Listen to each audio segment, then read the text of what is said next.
That's what people say when I walk in the room. What's going on? About to go live. Hit that like, everybody. Share the show. Boogie, boogie, boogie, boogie, boogie. Here we go. Gonna be a long one. Damn, here we go.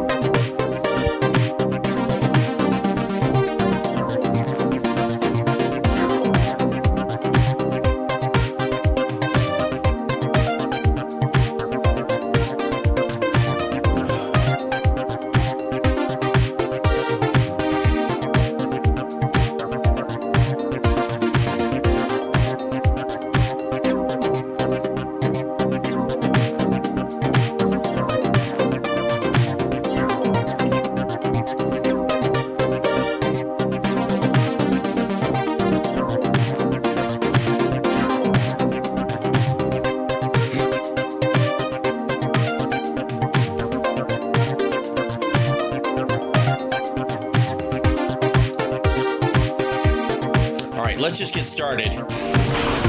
See if I can get started semi on time. Hi, everybody. Welcome to the show. Is my overhead light? No, it's okay.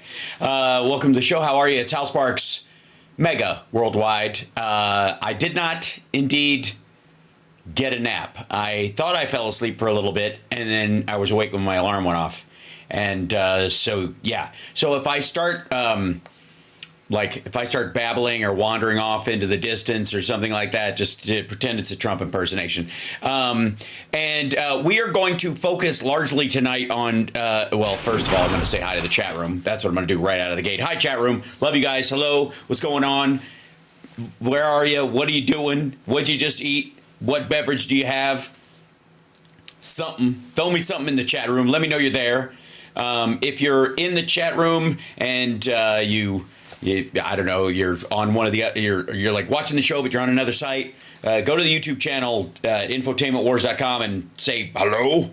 Is this my bedhead? Yes, it is. This is bedhead. Look, I managed to spray some some of that like smoothing serum into it, and it's okay. It'll hold for this one. But believe me, as soon as I pull out my ponytail thing, it's gonna, I'm gonna look like a Pixar character that they're trying to make look disheveled. Chicken soup, excellent. Beer and chicken soup. We had tacos. I was craving tacos like 2 days ago. Nutra66, what's up? Trevians. Mega versus Mega, that's right. Mega always wins. Make ego great again. Right. You know what I'm saying? Get out of there. All right. Lots still drinking coffee at this hour. My goodness. Pescetti, cool. Very exciting. Overall, hi there. How you doing? Share the show out if you would. I should, while I'm at it, if you're on the blue sky, if you are blue skying, if you have been of the blue skies, let me see if this clicks over and does it. I don't know why that thing doesn't want to do it. It's so weird. All right, I got to go get it from another window. It's just such a jerky thing to do. I don't know why. Because when I open it on that, it goes as like if I view it on here, it turns on the audio, and it shouldn't. In this particular case, I don't think it did, which is good. And whoop, there we go. And I'll go to my studio, and I'll pop on the thing, and I'll grab the link, and I'll throw it, because I'm going to do all of it today. We're at 78,159. Help me get to 79,000 subscribers. We're going to do this. I'm telling you. Let's see, go to content. Here we go. And we'll go to lives. Please go away. And then we'll get a shareable link, which is my favorite little thing. And then we go over to, and I have to use an entirely different browser because that's life. That's what you did it. Whoa. Yikes. What in the world? Okay. Sorry, the Jay-Z story just came up. All right, blue sky. I'm going to throw that in there right now. Hit the like, share the show, etc. Oh, by the way, look, we've got a new tip jar over here. It's shaped like a crescent moon, which is kind of lovely. This guy right here. I should put it right there in the middle for when I'm talking to you guys so it doesn't get in the way. So when you guys... there you go. When you like the stream and those kind of things, it should drop like little starsy things in there at some point. There you go. They'll bounce around. Isn't that adorable? Okay, and we go to Blue Sky, and we open it up. And where is it? Go to Blue Sky app. I don't need to hear about it, you dummy.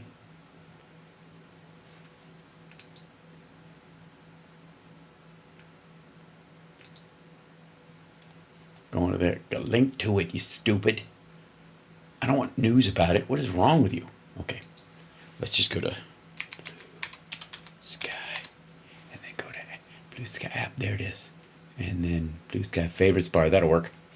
Get me straight up on there. And then I will post the show there, and we will be as live as we can possibly be on as many sites. They have not allowed me to stream on Truth Sinkhole yet. I find that offensive. I'm not quite sure. Let's see. Join me.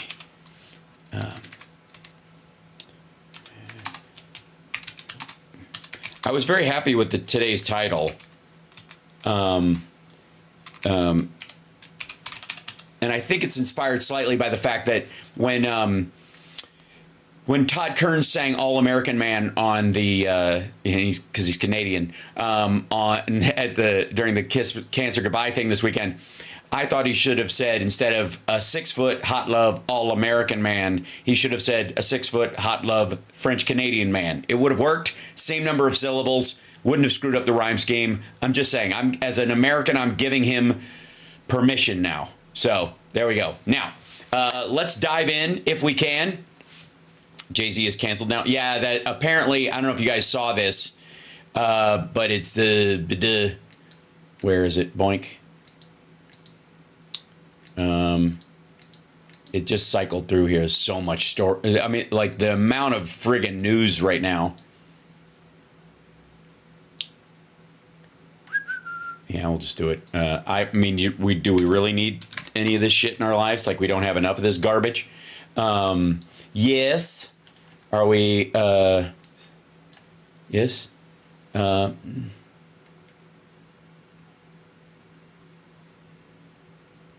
Okay, that just happens sometimes, Andrea. I wouldn't worry too much.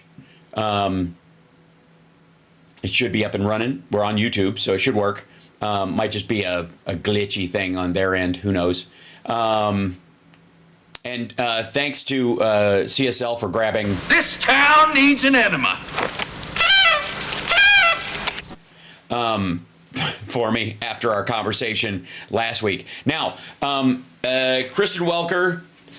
did her best to try to ride the line between coaxing Donald Trump into thinking he's liked enough to answer real questions. Oh, what about Jay-Z? He apparently is being accused in a criminal complaint. There's a civil case that he sexually assaulted a child, a 13-year-old.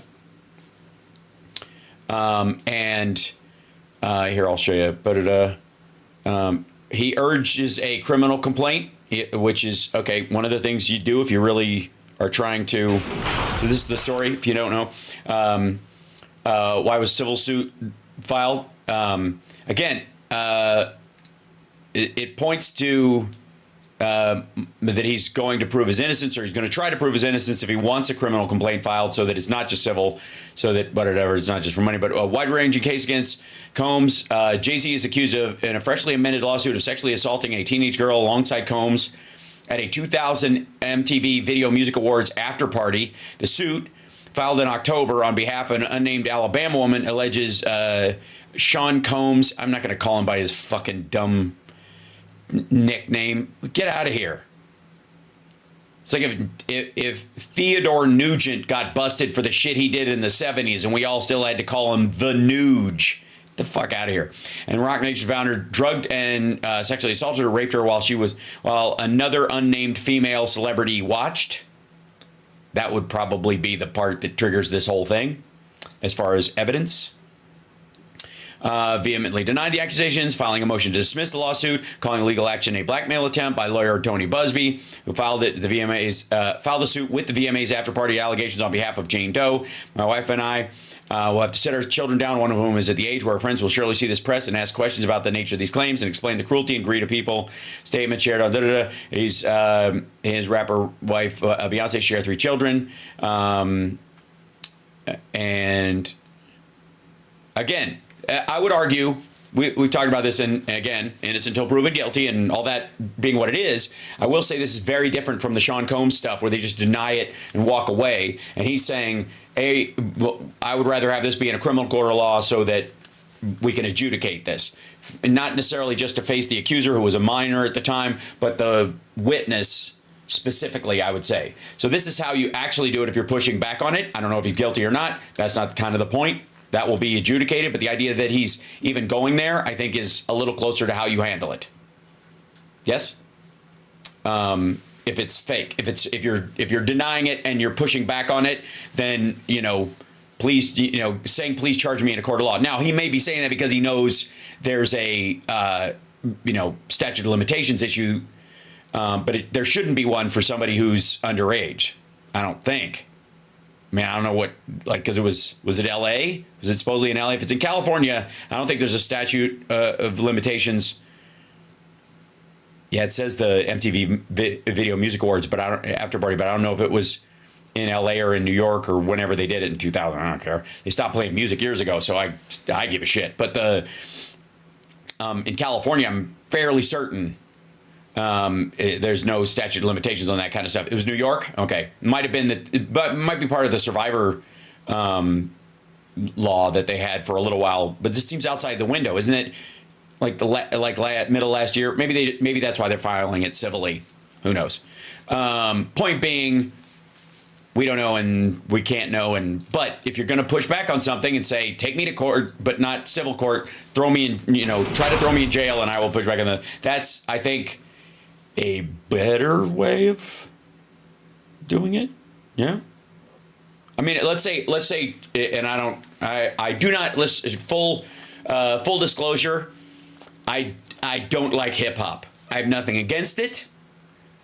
I don't like, I like old school R&B, but I'm not a hip hop fan at all. And so, and again, I don't have to like what you like to love that you love it. That's not the point. Point is, I wouldn't know his music from anybody else's because it just doesn't do it for me.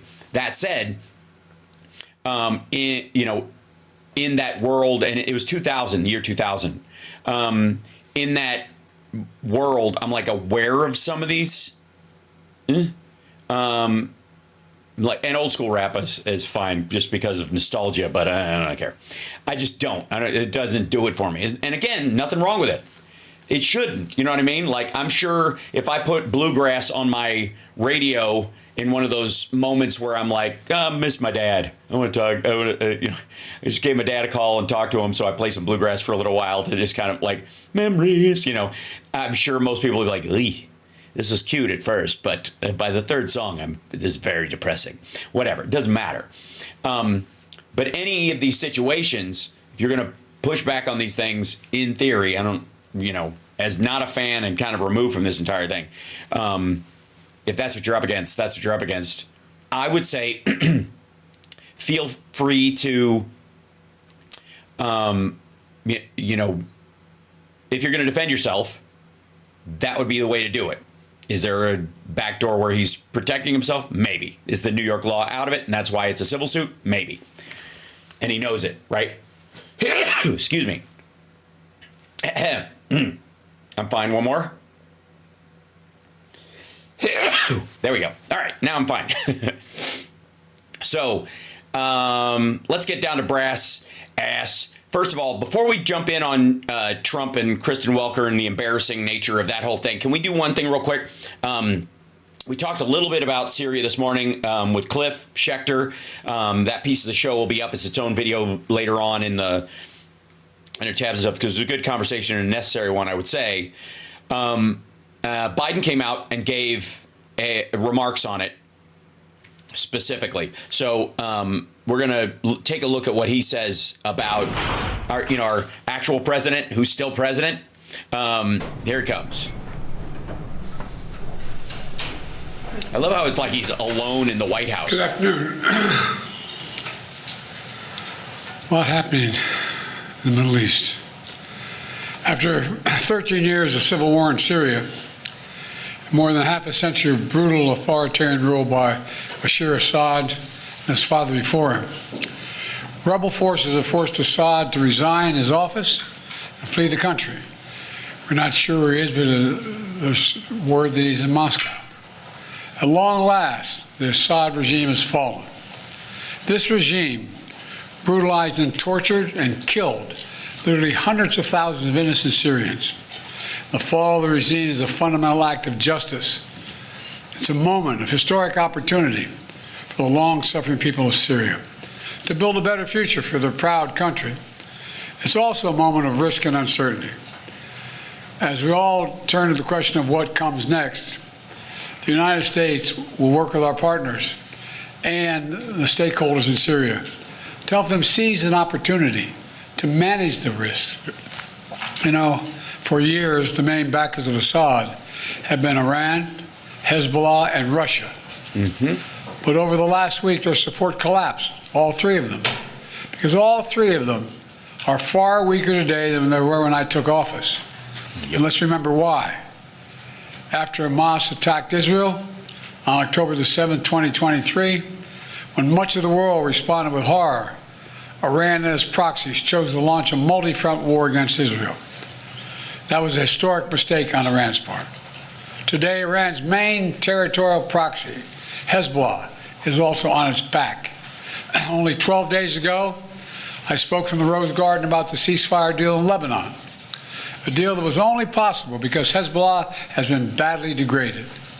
Meanwhile, Hamas has been badly degraded as well. Iran's own military capabilities have been weakened. Iran tried 2 times to attack Israel, and the United States and built a coalition of countries to directly defend Israel and help defeat those attacks. All this made possible for Iran and Hezbollah to continue to prop up, impossible, I should say, for them to prop up the Assad regime. Additionally, Russia's support for Assad also failed. And that's because Ukraine, backed by our American allies, has put up a wall of resistance against the invading Russian forces, inflicting massive damage on the Russian forces. And that has left Russia unable to protect its main ally in the Middle East.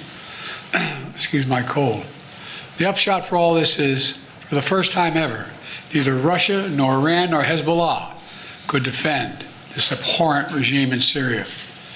And this is a direct result of the blows that Ukraine, Israel, have delivered upon their own self-defense with unflagging support of the United States. You know, over the past 4 years, my administration pursued a clear and principled policy towards Syria.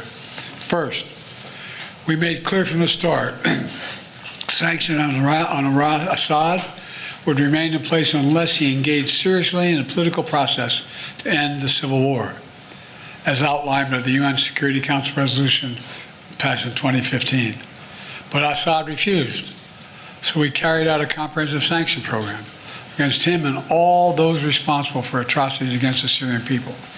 Second, we maintained our military presence in Syria, our counter-ISIS, to counter the support of local partners as well on the ground, their partners, never ceding an inch of territory, taking out leaders of ISIS, ensuring that ISIS can never establish a safe haven there again.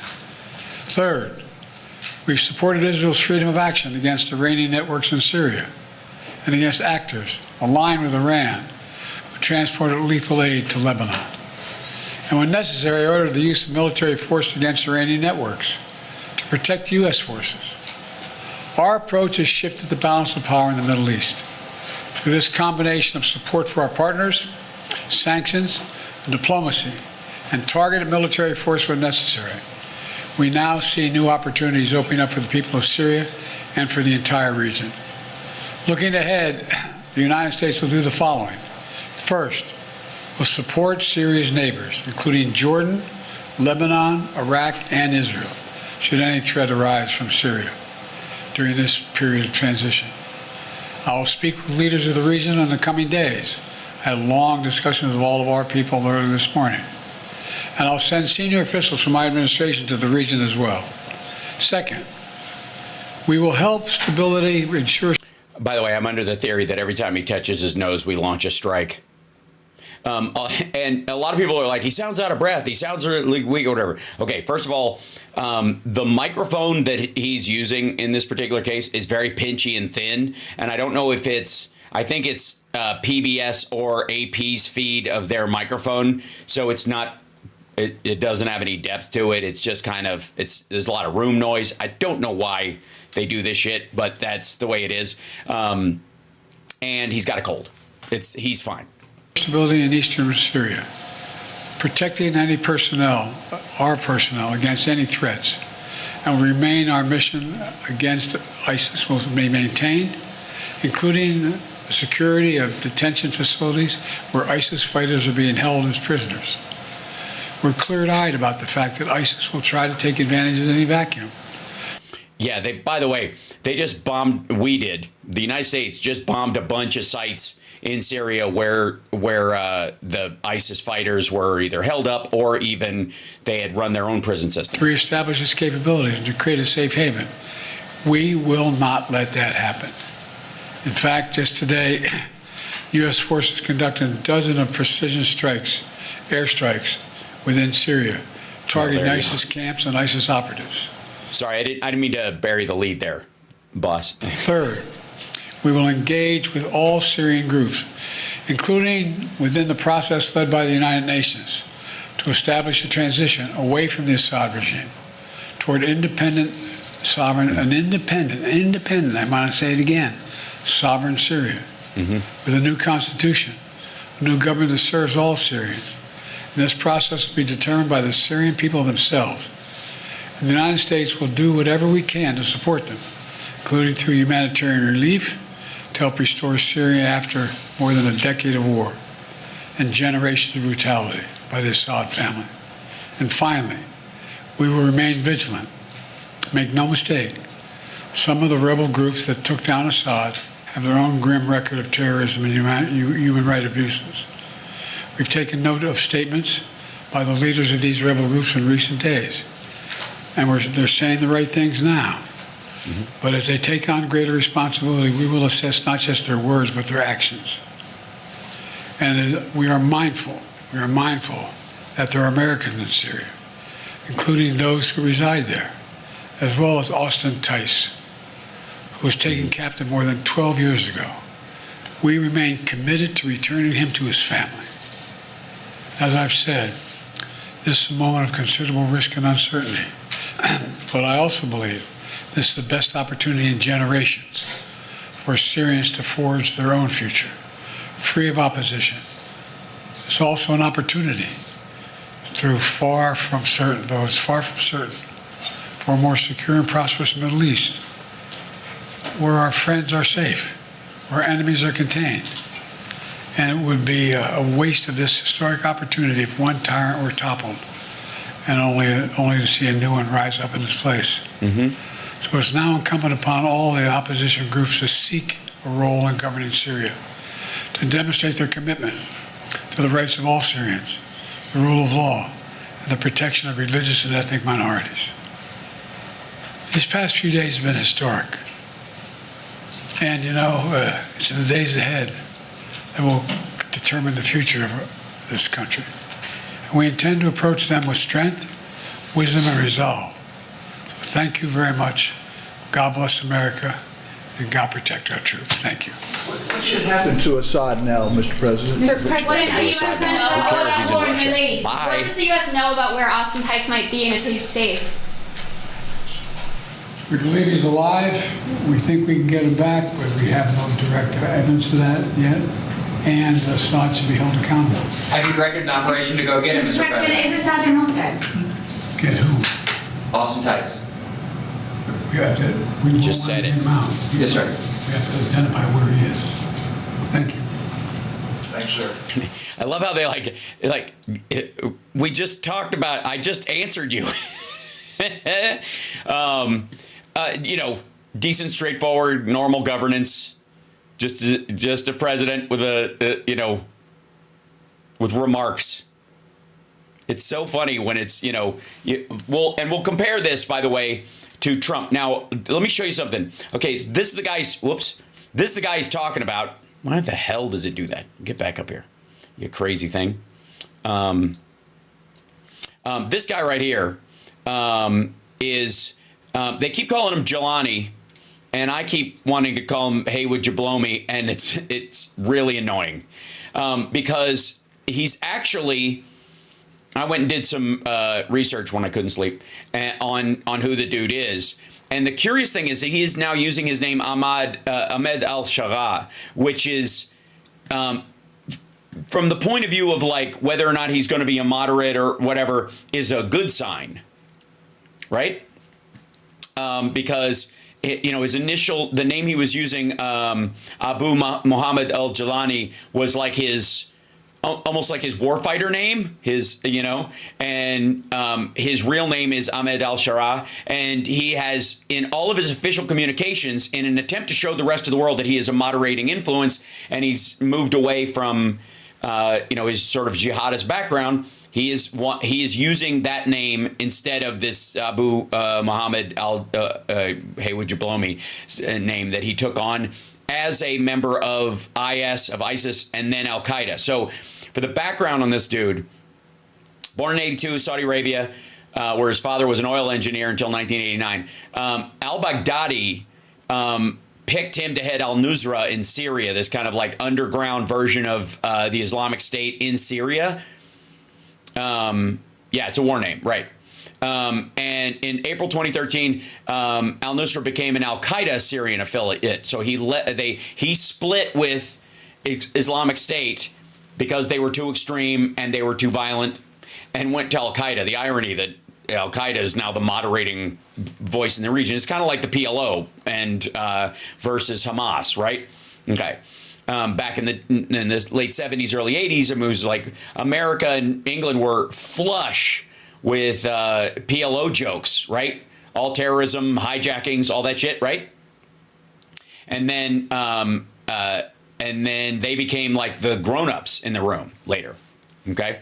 All right. Then, so in 2016, Jelani severed ties with Al-Qaeda and started calling the group Jabhat Fatah al-Sham. And Fatah al-Sham is how they're primarily they were referred to, and then later he turned it into Hayat Tahrir al-Sham, or HTS in 2017. And that's who is kind of, they think of as the dominant group. But he literally, in interviews since they've taken over in the last couple of days, has said that this organization is like a military organization of rebels, but it is not a governing organization. He's like, it will have to be disbanded so we can build something that's built on the idea of governing. So again, that's why Biden and that's why the State Department right now are all saying stuff that, they're like, we're being cautiously optimistic, not taking everything for granted, but they're saying the right things. Initially appearing superficial, the split between Al-Qaeda and Islamic State, Al-Qaeda accused his split from Al-Qaeda to this HTS. Al-Qaeda accused Jelani of betrayal, leading to defections in the formation of Haras al-Din, a new Al-Qaeda affiliate in Syria, which largely got wiped out, which HTS later crushed in 2020 with our help. And they were getting backed by Russia. Members of Haras al-Din, however, have remained cautiously present in the region. So they split them up. Not all of them died, is the point. HTS also targeted IS operatives and foreign fighters in Idlib, dismantling their networks and forcing them to undergo, quote, de-radicalization programs. So they are trying to turn these guys back from their kind of like Islamic State history, if that makes sense. Yeah.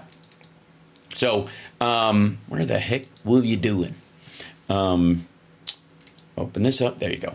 And so, on that note, that's what Biden was referring to when he's like, they've said the right things lately, but they're not quite there yet. We'll see. Everybody's in a hover pattern about this because nobody fucking knows. And it's not going to be weeks. It's going to be months, and there's going to be a lot of stuff going on because there's a lot of between Russia, Turkey, Iran, there's going to be a lot of people who are going to want to undermine the process the entire time. So it's going to be, dare I say, lively. But the good thing, I think, for Syria ultimately is that Syria is not one of these like the moon is silver over my head. Yeah, it is. Hold on, let me open the chat. The Syrian people, especially the ones that fled when when the Civil War started, were a lot of like engineers and economists and that kind of stuff. So they had a big brain drain that occurred. They managed to keep things, you know, it's a narco state in some ways. But they have a, you know, I don't know if you'd say their weather is kind of Florida-ish, but they have like orange crops and limes and dates and that kind of stuff. And, you know, regionally they're a food supplier as well as a bunch of other shit outside of the Syrian desert. So there's like the functioning possibility of a real economy there. And it has been for a long time. That's what it was for. That's why what Damascus was sort of known for in the area around it. So, yeah. So for the record, you know, it will be a wait and see, but there's a reason why everybody's so sort of positive about it. Now, Trump said we should stay out of it. We can't. We have 900 troops over there. We also are supporting the Kurds and the Yazidis and the Coptic Christians that are over there. The 10% of the population of Syria are Christian. 2% are atheist. Like, it's that kind of country where you know, largely you can be who you want to be religiously. There's a dominant group there, Syrian Arabs that are Muslim, and they're Sunni. And, you know, is Iran being Shia, that's why the big rift. But they haven't been known for being extreme, and that's why Assad's wife, they're Alawite. They're like, I don't know what's the closest thing. They're the Muslim Mormons. Maybe, you know what I mean? They're considered a fringe group with a more mystic view of how things work, but they do not, unlike the Mormons or evangelicals, they don't recruit. It's a private kind of religion, right? Yeah. So, hold on one second. So we'll go to this interview now, which is this is the full well, I don't know if it's edited clearly, but it's the extended interview, the full interview. Donald Trump reveals details of plan for day one and beyond, to infinity and beyond, in his interview with Kristen Welker. Wish us all luck. Oh, good. Did I see Anon Glenn? Yes. It's an hour long. I don't need to dedicate that much time to her. Fuck her and fuck him. It's annoying. The fucking nerve. That is a woman who once questioned my liberal credentials. I will have you know. Live. Yeah, whatever. President-elect Donald Trump, welcome back to Meet the Press. Thank you very much. Thank you so much for being here. You are the first president since Grover Cleveland to win non-consecutive terms. And Grover, very popular. Cleveland, a mistake by a lake, but we don't know. Both of those names don't stand out. I understand that that's true, but I'm already bored. Republicans now have control of the House and the Senate. Right. What do you plan to accomplish? Also, why does Kristen Welker talk to him like he's a toddler? Oh, wait, I just answered my own question. In your first 100 days in office? Well, we're going to do something with the border, and very strong, very powerful. That'll be our first signal. Sure, something. I don't know what it is. Something very strong, very beautiful, very powerful, very virile, we're going to have some border Viagra. The wall's going to go from like this to this. And the first signal to America that we're not playing games. We have people coming in by the millions, as you know, and a lot of people shouldn't be here. Most of them shouldn't be here, but most Americans shouldn't be here. Have you seen them? Ugh. But, we have jails being emptied into our country. We have mental institutions from all over the world being emptied into our country. So, sir, can you just stop the boats then? I guess because I understand what the southern border is. But they're all being routed through Mexico. Is that what we're supposed to understand? I just don't understand why they wouldn't come ashore, in South Carolina. We'll be doing that. We're going to be doing what? All you said was something very big and powerful to show that we're not playing games. With fucking who? Extending within that period, or as soon as we can, the Trump tax cuts. Because, they're coming due and they're very substantial for people. And for corporations, they expired for everybody else. You don't have the votes for it. You have the votes in the House to do it. I don't see that happening. It would be very, I think it will anger a lot of people, frankly, if we don't get an extension of that. Okay, Democrats, you heard that. Stop the extension of the Trump tax cuts. That's what led us to one of the greatest economies ever. Those have largely been in place during the Biden administration. I thought this was the worst economy and the worst situation that we've ever been in. If that's what started it, it was only like half your term, and it was all of Biden's term. They've been in, I mean, what is it, 2026 is when they, or mid 2025, I forget, when they, yes, 26, when they end. So sorry, they only worked 2 out of the 6 years they were active? And those two things are going to be very vital, very important. We're going to be Yeah, you can't do that the first 100 days of the first day. It's silly. focusing on crime in the cities. And we'll work with Democrat governors. Most of them are, as you know, if you look at the 25 worst places, they're just about all Democrat-controlled cities. Yeah, this is a guy who doesn't understand what per capita means. Let's see. I think it's over here, actually, where I have the idea that he doesn't understand the concept of per capita in general. All right, let's see. And, you know, when you say per capita, there's many per capitas. It's like per capita relative to what? Exactly. His issue with, by the way, all the big Democrat cities where all the crime is also where all the coffee and sex and movies and stuff are, too. It's where everything is. It's where the people are. It's amazing how the per capita, the murder rate in Bakersfield is fucked, but the number of actual people being murdered is fairly small because that's how statistics work. States, and we're going to be working with Democrat governors and Democrat mayors, and I look forward to doing it. But we have to do something about crime, and mostly in our cities. And we're going to have a lot of other things. We'll be working on nominations. We're going to still be working on some nominations. I think they're going very well. We have, for the most. Hold on. Why would you still be working on nominations? You mean like you've already nominated the people? You mean their confirmation hearings? You'll be working on those, or you're just going to wait until you're in to present some people? But I think they're going extremely well. It looks like they're not. They're absolutely not. Hegseth's down. Tulsi's probably going. Matt Gaetz was the most fucking embarrassing nomination since Bork. Pete is doing well now. I mean, Pete, Mayor Pete's doing fucking fantastic. Pete Hegseth can go fuck himself. People were a little bit concerned. He's a young guy with a tremendous track record, actually. He went to Princeton and went to Harvard. He was a good student at both. Oh, so he's an elite. Good to know. See, I thought you were just picking people who, regular Americans who aren't from the elite, but I'm being silly. But he loves the military, and I think people are starting to see it. So we'll be working on. Wait a minute. You're presenting him as SecDef, and you think people are starting to see that he loves the military? I got news for you. There's like literally millions of Americans that are still alive that were in administrative or high-ranking positions in the military who could do the job, who actually love the military, and nobody would need any fucking convincing. His nomination, along with a lot of others. We are going to delve into your nomination.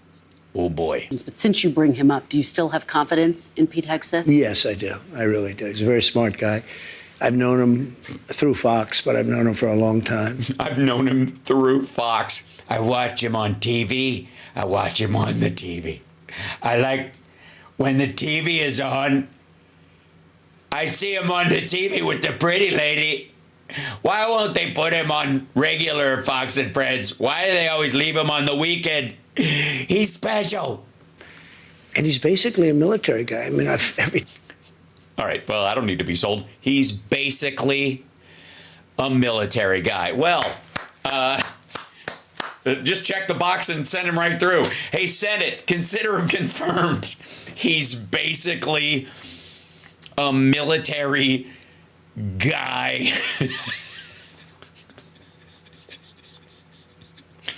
basically. Time I talk to him, all he wants to talk about is the military. He's a military guy. I used to kid him about it. I didn't think we'd be in this position where he may be, hopefully will be Secretary of Defense. But every time I was with him, he was fighting for soldiers, where he said some soldier was unjustly put in prison because they were... Right. Okay, there you go. Was he fighting for the PACT Act when he wouldn't get off your ass about the PACT Act or making sure that the VA is run well? No. He's running interference for guys convicted of war crimes. How the fuck does that make him basically a military guy? What? Really doing what they were taught to do. It's like, this guy, I want him to be, my head of the DOJ, because he's really a cop guy, if you think about it. Like, every time I talk to him, all he wants to say is Chauvin this and Chauvin that. In some cases. So, yeah. What? Wait. He said some soldier was unjustly put in prison because they were really doing what they were taught to do. In some cases. In some cases. Obviously, some of them deserve to be in jail. I guess. I don't know. Really, you'd have to ask him. He's the military guy. I'm just the ketchup on steak guy. So, yeah, I think he's going to do fine. No. The fact that there are these allegations against him, misconduct, sexual misconduct, heavy drinking, the fact that he said to some senators reportedly he'll stop drinking if he gets this job. How about just stop drinking? Just prove you can do it. To quote Chris Rock, what do you want, a cookie? Like, Jesus Christ. Also, he mismanaged money at all of it at these charities that he was running for basically military people. You're not going to bring that? Maybe she will. Yeah. Does that worry you? No, I think that everybody has something that they can stop.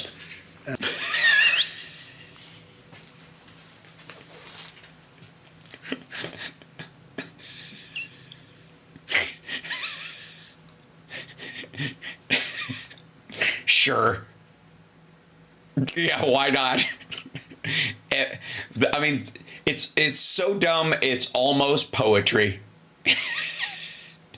Everybody has something they can stop.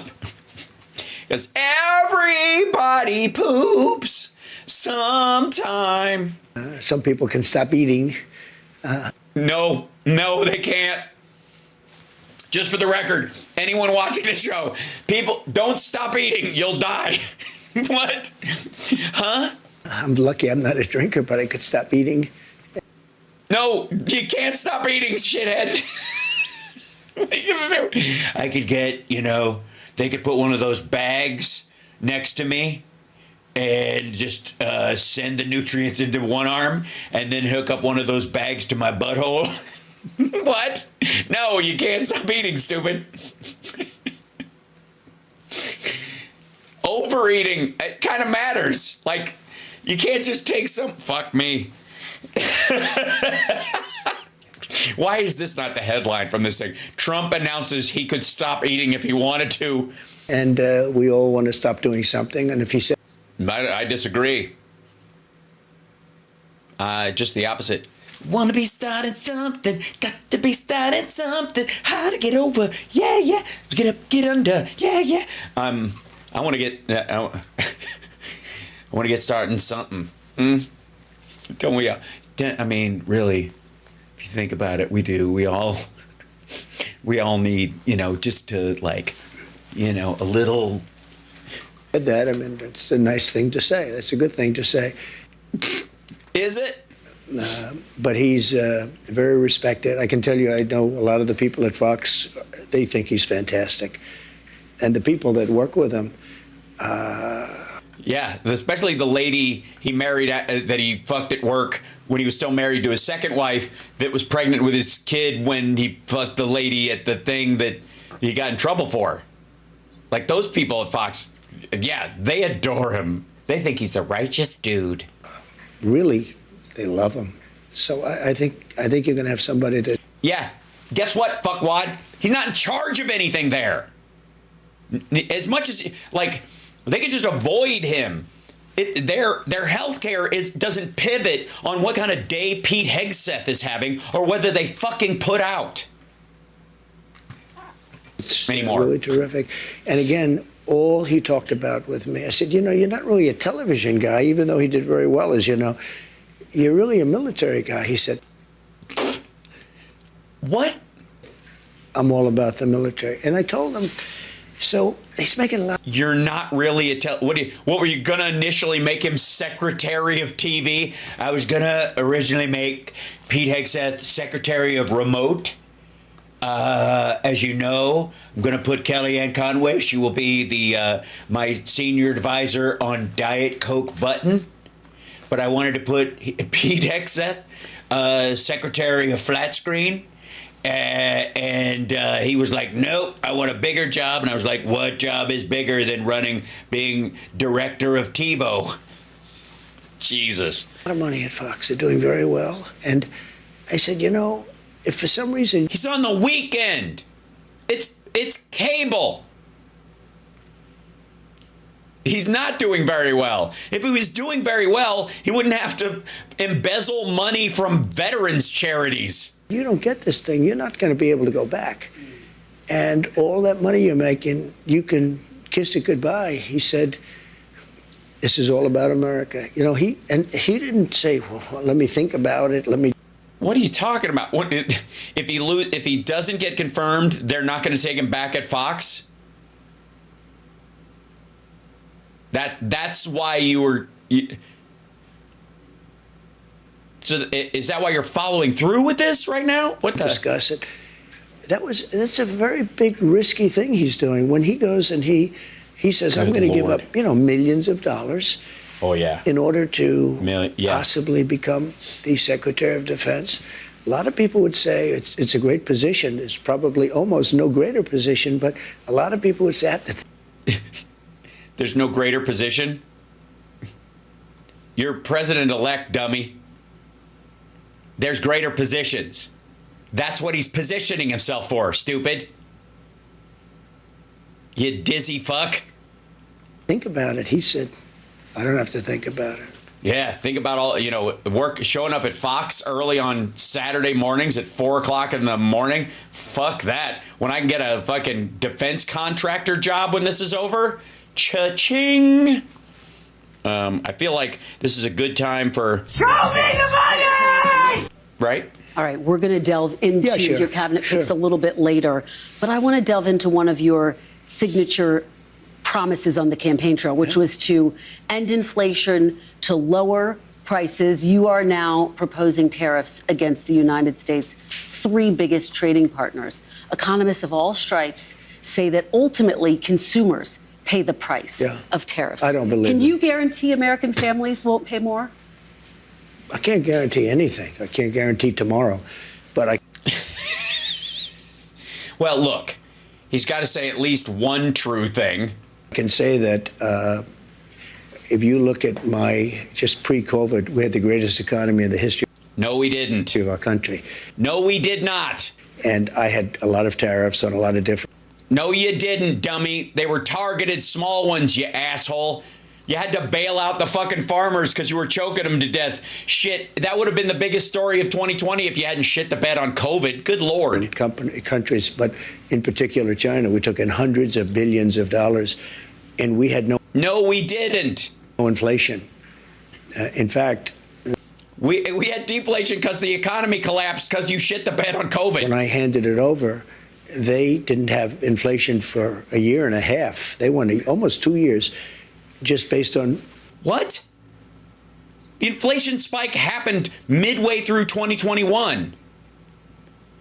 On what I had created, and then they created inflation with energy and with spending too much. So...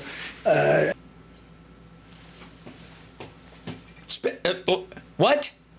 This asshole added a third of our debt during his term. I think we will...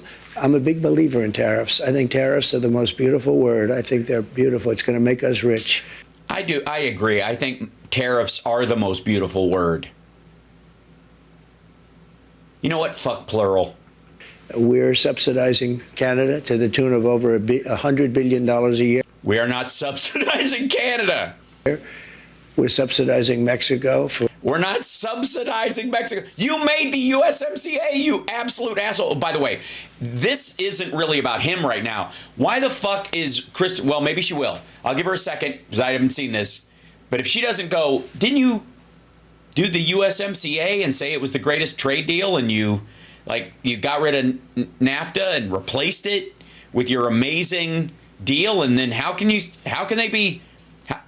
after your greatest trade deal ever, we're subsidizing them? Where the fuck did that come from? For almost $300 billion. We shouldn't be subsidizing. Why are we subsidizing these? We're not subsidizing. We have a trade deficit because they make shit there that we design. Countries. If we're going to subsidize them, let them become a state. We're subsidizing Mexico. Let them become a state. Canada, the entire country, third largest landmass, country on the second. Is it the second? Yeah, on the planet. They're going to be You know what? Fuck it. Go ahead. Make Canada a state. Which way do you think those fucking senators are going to lean? Say goodbye to the House forever. And we're subsidizing Canada, and we're subsidizing many countries all over the world. And all I want to do is I want to have a level, fast, but fair playing field. Sir, you're... he doesn't even... He's like, did I say something? Look at the look on his face after he finishes talking. Like, a level, fast, and fair playing field. Is that a thing? Maybe she just did kind of like the dog head tilt as he's talking. I want to have a level, fast, but fair playing field. Sir, your previous tariffs during your first administration cost Americans some $80 billion, and now you have major companies from Walmart. He's like, they did? Black & Decker, AutoZone, saying that any tariffs are going to force them to drive up prices for their consumers. How do you make sure that the... I just tell them, tariff is a beautiful word, and I don't believe them. What do they know about sales of actual stuff? I ran my dad's business into a shithole. I know business. These CEOs, that these companies don't, in fact, pass on the cost of tariffs to their consumers. They cost Americans nothing.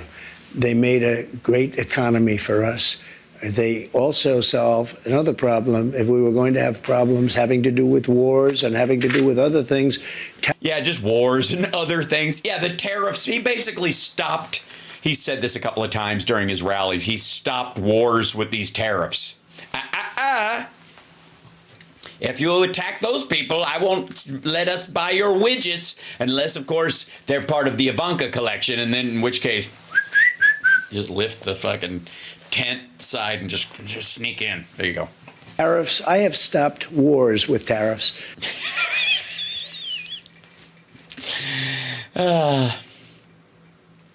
Do tell. By saying, you guys want to fight, it's great, but both of you are going to pay tariffs to the United States at 100%. And they... With who? Just give me one country. Please. I don't even need both of them. I could figure out who they were going to fight with. Fuck are you talking about? 100%. You can stop a war with 100% tariff. You guys, if you attack this person, I'm going to charge them a tariff too. Fuck did I do? You have many purposes, tariffs, if properly used. I don't say you use them like a madman. I say properly used. No, you don't. You say blanket tariffs on everything. But it didn't cost this country anything. It made this country money, and we never really got the chance to go all out because we had to fight COVID in the last part. You had it fight COVID, so you sicked tariff on COVID, your favorite word against your least favorite word. Ugh. How did that feel? And we did it very successfully. And when I handed it over to Biden, the stock market was higher than what it was just previous to COVID coming in. It was right, because the election had happened and everybody went, phew. Actually higher. Tariffs are properly used, are a very powerful tool, not only economically, but also for getting other things outside of economics. Well...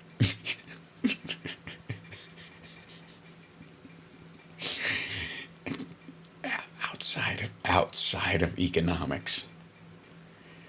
Yeah, he's not going to make it. Again, prices did go up on some goods in your first administration, washing machines, tires. Will you punish CEOs? Let me just explain to you. No. Please. You mentioned washing machines. So you Yeah, that's right. She did. look at Whirlpool in Ohio. I got a call from Jim Jordan, one of the greats, congressman from Ohio. Yeah, and he was like, can you look the other way on some of these tariffs? And he said, they're going out of business because South Korea and China are dumping washing machines into our country. And I put a 50% tariff on the washing machines coming in from China and South Korea. And Whirlpool and the companies that made washing machines, which are based in Ohio, largely based in Ohio, went through the roof. We saved thousands of jobs, tens of thousands of jobs. They were all going out of business because they were dumping washing machines. And when I put the tariffs on, they became successful businesses. No, it didn't. Yeah, I didn't even know the name Whirlpool until then. Hold on one second. Real quick.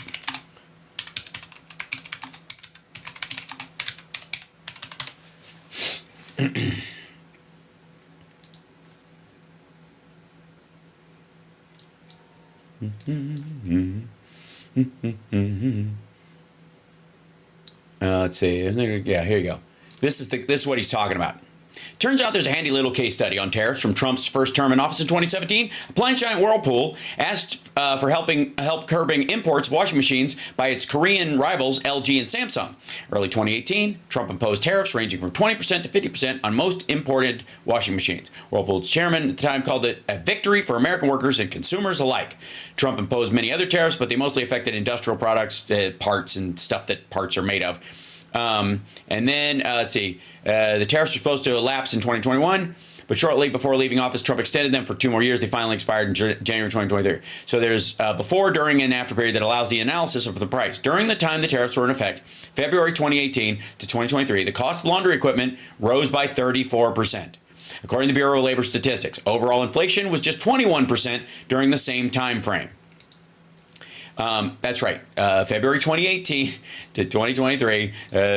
Overall, the cost of laundry equipment beat regular inflation, which everybody's like about, by over 10%. The price of appliances overall rose by 23%. So laundry equipment rose at least 11% more than it probably would have otherwise without tariff. There's the tariff premium. Tariff period, after the tariff period, since 2018. There you go. The United States imposed tariffs on imported washing machines. Here's how it affected prices compared to this is after the tariffs were over. Laundry equipment dropped negative 11%. Overall inflation was 3.1, and all appliances down 5% because this chunk was part of all appliances, and the biggest, besides stoves and refrigerators, washing machines. Big part of this. Any Whirlpool product. This is the tariff period. Laundry equipment in general, 34%. 20% overall inflation. All appliances, 23%. Statistic note, the category laundry equipment includes both washers, which were subject to new import tariffs, and dryers, which were not. But the price of dryers rose by roughly the same amount as washers during this tariff period because everybody buys them in pairs most of the time. Mainly because washers and dryers are often sold together as sets. Look at that. With each unit priced the same, so higher prices for washers allowed manufacturers to raise dryer prices as well. During the first year of the tariffs were in effect, the cost of washer dryers both rose by about $90 per unit, roughly 12%. Imports did decline. Washing machine imports fell by about 33% the first year the tariffs were in effect and stayed below pre-tariff levels through 2022. During that time, Samsung began producing washing machines at a U.S. factory in South Carolina, and LG opened a plant in Tennessee. Whirlpool also increased domestic production and hired more workers. All told, new domestic production may have accounted for between 1,700 and 2,000 jobs, right? Tariffs up, imports down. When the washing machine tariffs expired in 2023, prices promptly fell. From February 2023 to 2024, laundry equipment prices dropped by 11%, while overall inflation rose by 3%, and appliances overall fell by 5%. Imports rose 2023. Net effect today is that the price of laundry equipment has changed by almost exactly the same amount as for appliances overall. Each is up about 15%, but laundry machine prices were more volatile, rising a lot and then falling by a lot, whereas the cost of them, because you can buy them overseas without the tariffs anymore. And by the way, I guess Whirlpool isn't bitching anymore. They're just, I guess, fine with them. Industry brokers said claimed tariffs had no sustained effect on washing machine prices, but that's only because prices dropped when the tariffs expired. Anybody who bought a washer dryer, yeah, it didn't raise prices because they cadavered as soon as the tariffs were over. Good Lord. Was it good? The tariffs did help U.S. business add jobs and generate some tariff revenue. These are the pluses, said this. The minuses were the costs largely fell on consumers because that's where the cost goes.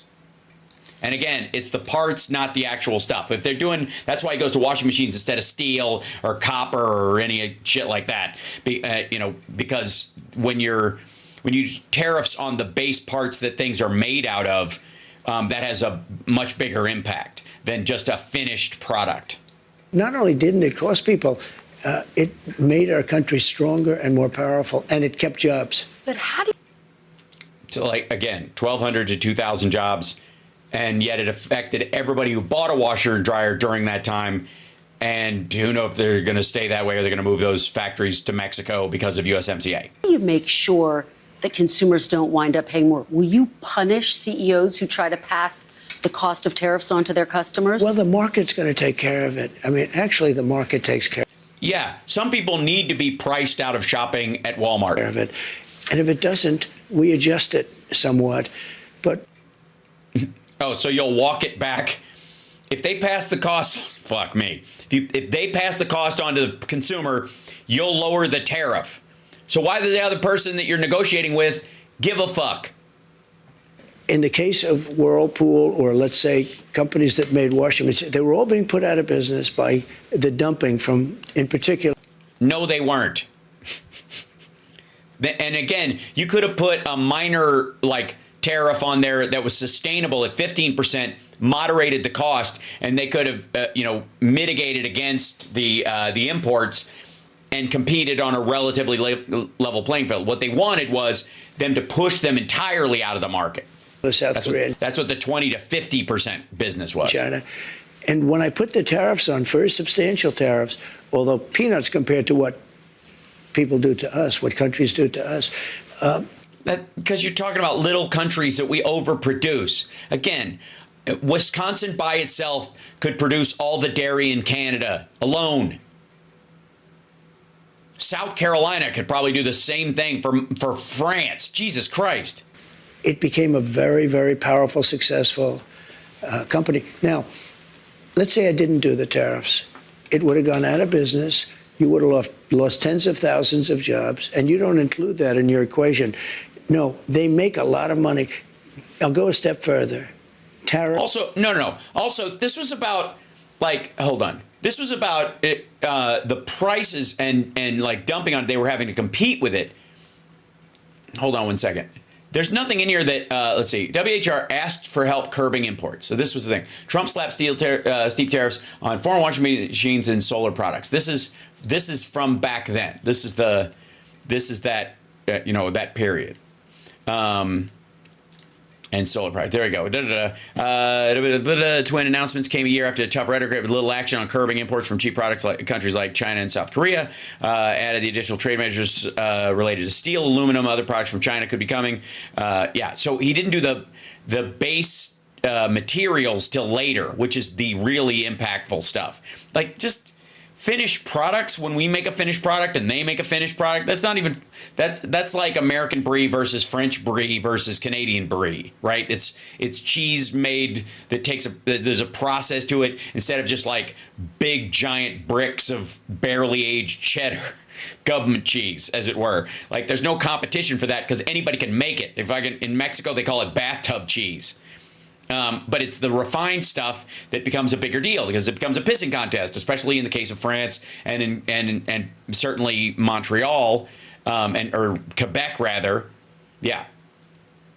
Tariffs help a company. The way it helps a company is it cuts out their competition. So if they're in competition with a company that makes washing machines overseas and they make them in the United States and they want to charge a certain price for it, but a foreign company makes them cheaper. Again, in China, they're using slave labor and all kinds of stuff. But in the case of South Korea, their economy isn't all that different as far as wages and stuff than ours is. Their employment figures aren't that cattywampus. As a matter of fact, Mexico has the lowest labor costs of anybody we directly trade with as far as finished goods. But like the South Koreans, you know, if they could sell it for an $80 unit for $60, and our guys here don't want to lower the price to $60, even though maybe they could. They would rather pocket the money, or they can't produce it because of the union rules and workers' rights and all that kind of stuff. So their labor costs are higher here, so they can't compete with this $60 unit when they make it for $80. So they go to the White House and they go, hey, if they keep selling their shit at the price they can sell it in the United States, and their volume they're cranking out is eating into our market, we'll go out of business because we can't afford to make it the same level that they make it at. Okay. And so companies will ask for that, and it makes sense. Okay? There are times when this is necessary, but the tariff should just like equalize the price. They make it for 60, we can make it for 80. Our quality's better, but they can make cheaper and a lot more of them. And Walmart, you know, they buy their thing because that's their consumer base. So if you raise a tariff on it and make the price even 80 to 80, then at least people are going, is this better or is that better? I'm not choosing by price, I'm choosing by the quality. Yes? Okay. And so companies will ask, they'll go, hey, we're doing better quality, but they're fucking us on the back end. Mm-hmm. Are going to. Okay, by the way, okay, here we go. Let's go back to this nonsense. They make sense on stuff, like Biden's put them on stuff. They can also be punitive. Obama put stuff on steel tariffs. That was the point, right? But he just wants to do this blanket one because it's like economic warfare with these countries. He's not even looking at the companies within them. He's treating every country in the world like it's China. Yep. Make our country rich.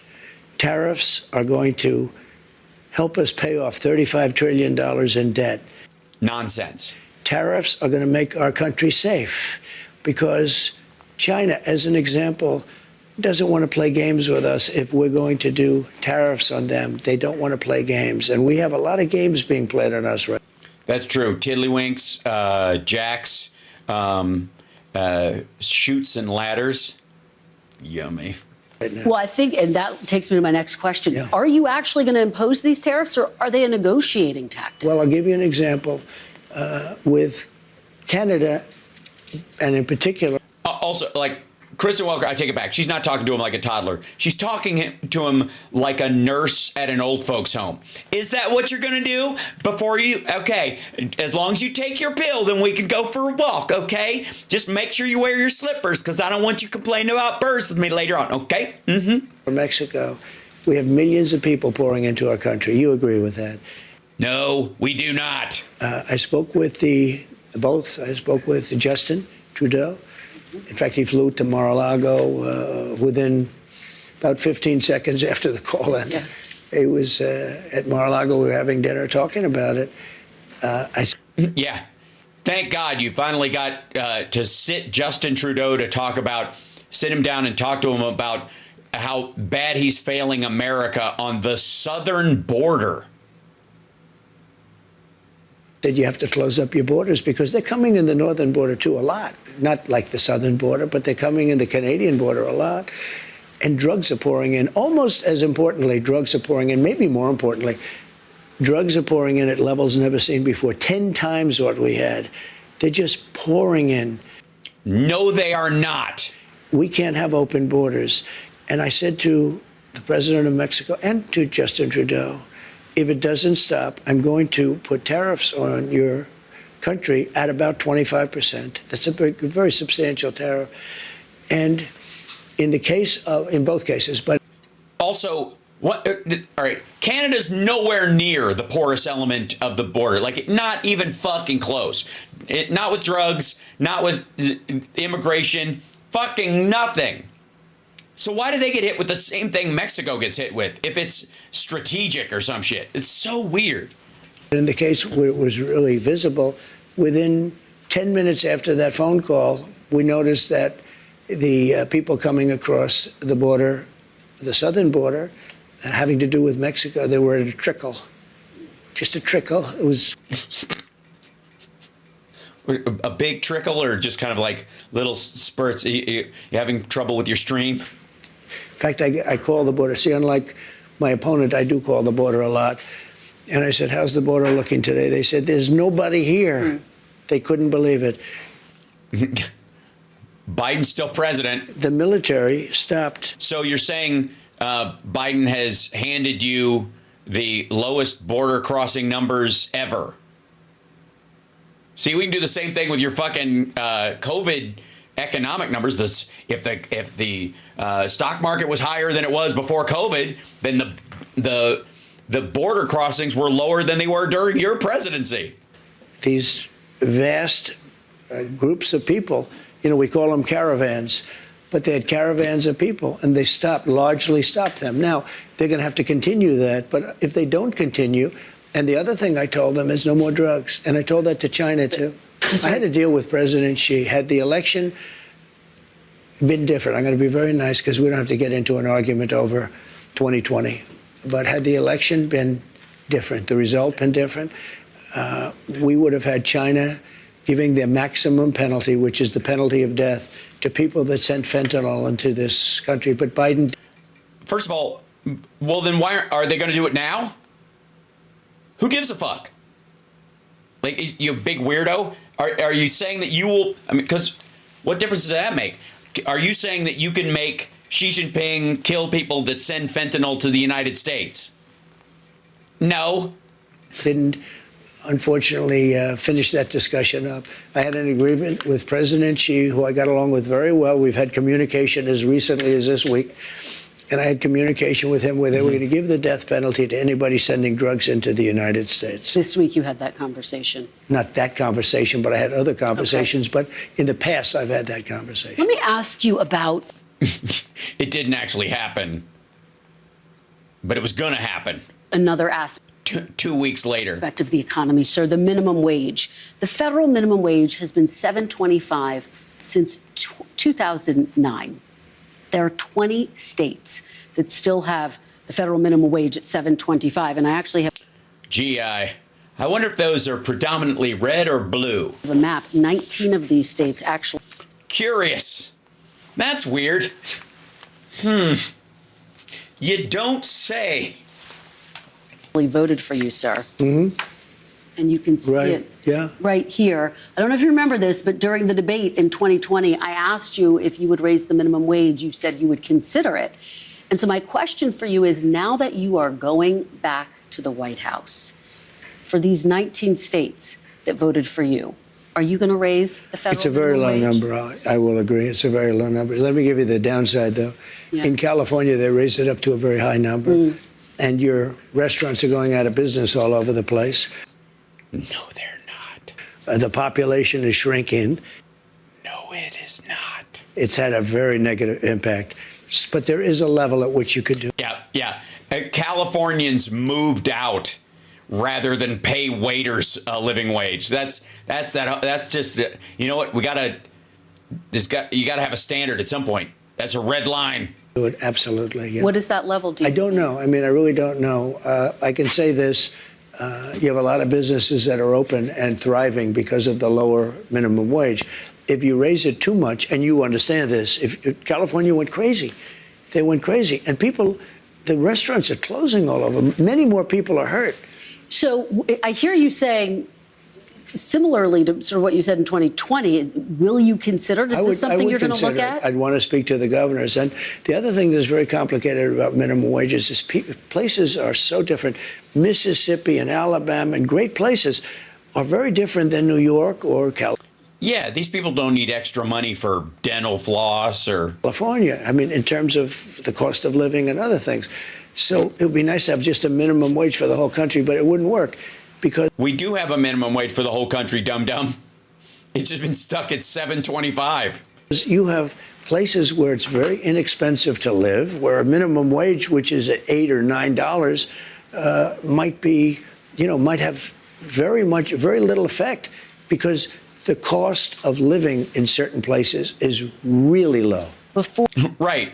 And the quality of living right along with it. Before we move on to immigration, which I do want to talk about, the chairman of the Federal Reserve, Jerome Powell, said he will not leave his post even if you ask him to. Will you try to replace Jerome Powell? No, I don't think so. I don't see it. But yeah, because Bessent went, don't do it. I don't. I think if I told him to, he would. But if I asked him to, he probably wouldn't. But if I told him to, he would. No. What would you? What's the difference? You told him to? What the fuck is the difference? What is it? What's the difference? Tone? Get the fuck out of here. You don't have plans to do that right now? No, I don't. Okay, let's talk about mass deportation. Of course not. He's deep state. You want to keep him right where he is. One of your big agenda items. You've talked about prioritizing people who have criminal histories. Correct. But is it your plan All 800 of them. to deport everyone who is here illegally over the next 4 years? Well, I think you have to do it, and it's a very tough thing to do. It is. It's to deport all undocumented immigrants in 4 years. But you got to do it. You have to. You have to. Sorry, Texas. Sorry, Arizona. Sorry, San Diego and Irvine. Yep, they got to go. You got to bounce them. Yep, you just have to shut all your restaurants down and replace them with vending machines because we can't have them here. They got to go. But you have to have, you have rules, regulations, laws. They came in illegally. The people that have been treated very unfairly are the people that have been online for 10 years to come into the country. And we're going to make it very easy for people to come in terms of they have to pass the test. They have to be able to tell you what the Statue of Liberty is. They have to. Yeah, that's the one. That always snags them.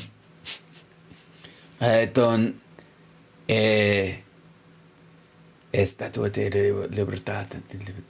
Oh, his lady. His green lady. Good. Okay, cool. That's great. Let him in. I don't know. Well, look. He said his green lady. What else do you want? It's the same answer Trump gave. I thought that was the standard. Tell you a little bit about our country. They have to love our country. I love a green lady, and also they are 50 statues of liberty, one per estates. Good? Yeah, I don't know how he does it. Dude is nailing it. He's literally saying everything Trump said was mandatory. Did you get a chance to look at these? No, I have head injury. I see. That's why. Yeah, you guys. Yeah. Yeah, these are the scientists say that these are the questions that people with a head injury or Donald Trump would give to a citizenship test. That's right. They can't come out of prisons. We don't want people that are in for murder. So we had 11,000 and 13,000. Really? Why not? Different estimates, 13,099 murder. Over the course of like 40 years. Released into our country over the last 3 years. No, not over the last 3 years, you weirdo. They're walking down the streets. They're walking next to you and your family. That's right. And you could tell, and you're like, ooh, get it, kids.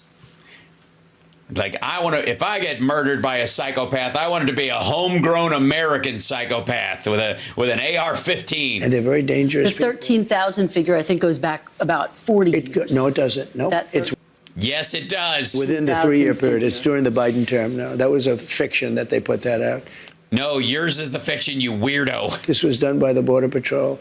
It's 13,099, and it's during the Biden period of time. Well, at least they didn't cross over into 14,000. I give it up to the Biden administration. They set a ceiling at 14,000 murderers, rapists, and monsters walking down the street next to people's families, and they hit it. They came in under the number, under the wire. What are you going to do? And these are murderers, many of whom murdered more than one person. How do you know? How do you know? Because they're in jail, you dumb motherfucker. You don't want those people in this country. Well, I don't want them set loose on the other side of the border and able to just walk the fuck back in. But you're saying something, sir, that's significant. I just want to make sure I'm clear, which is that you're saying, yes, you're going to focus on the people with criminal histories, but everyone who's here illegally has to go. I'm saying this. We have to get the criminals out of our country. We have to get people that were taken. So you're leaving? Out of mental institutions and put them back into their mental institution. Yeah, it's good. It's more, yeah, the people who have come here for an asylum claim, put them back into an asylum. No matter what country it is. Do you know that Venezuela, their prisons are at the lowest point in terms of emptiness? That just emotionally, yeah, like if you drive by a Venezuelan prison right now, all you can hear from the windows, "I'm so lonely, I could die. There's no one here to even watch in these times of their life, and I sit here all night. The cells are empty, no one came back. It's like a big house with no one on crack. Why are they?"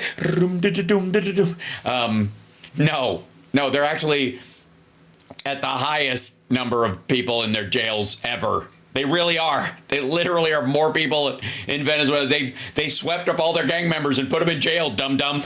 They've ever been. They're taking their people out of those prisons by the thousands, and they're drunk.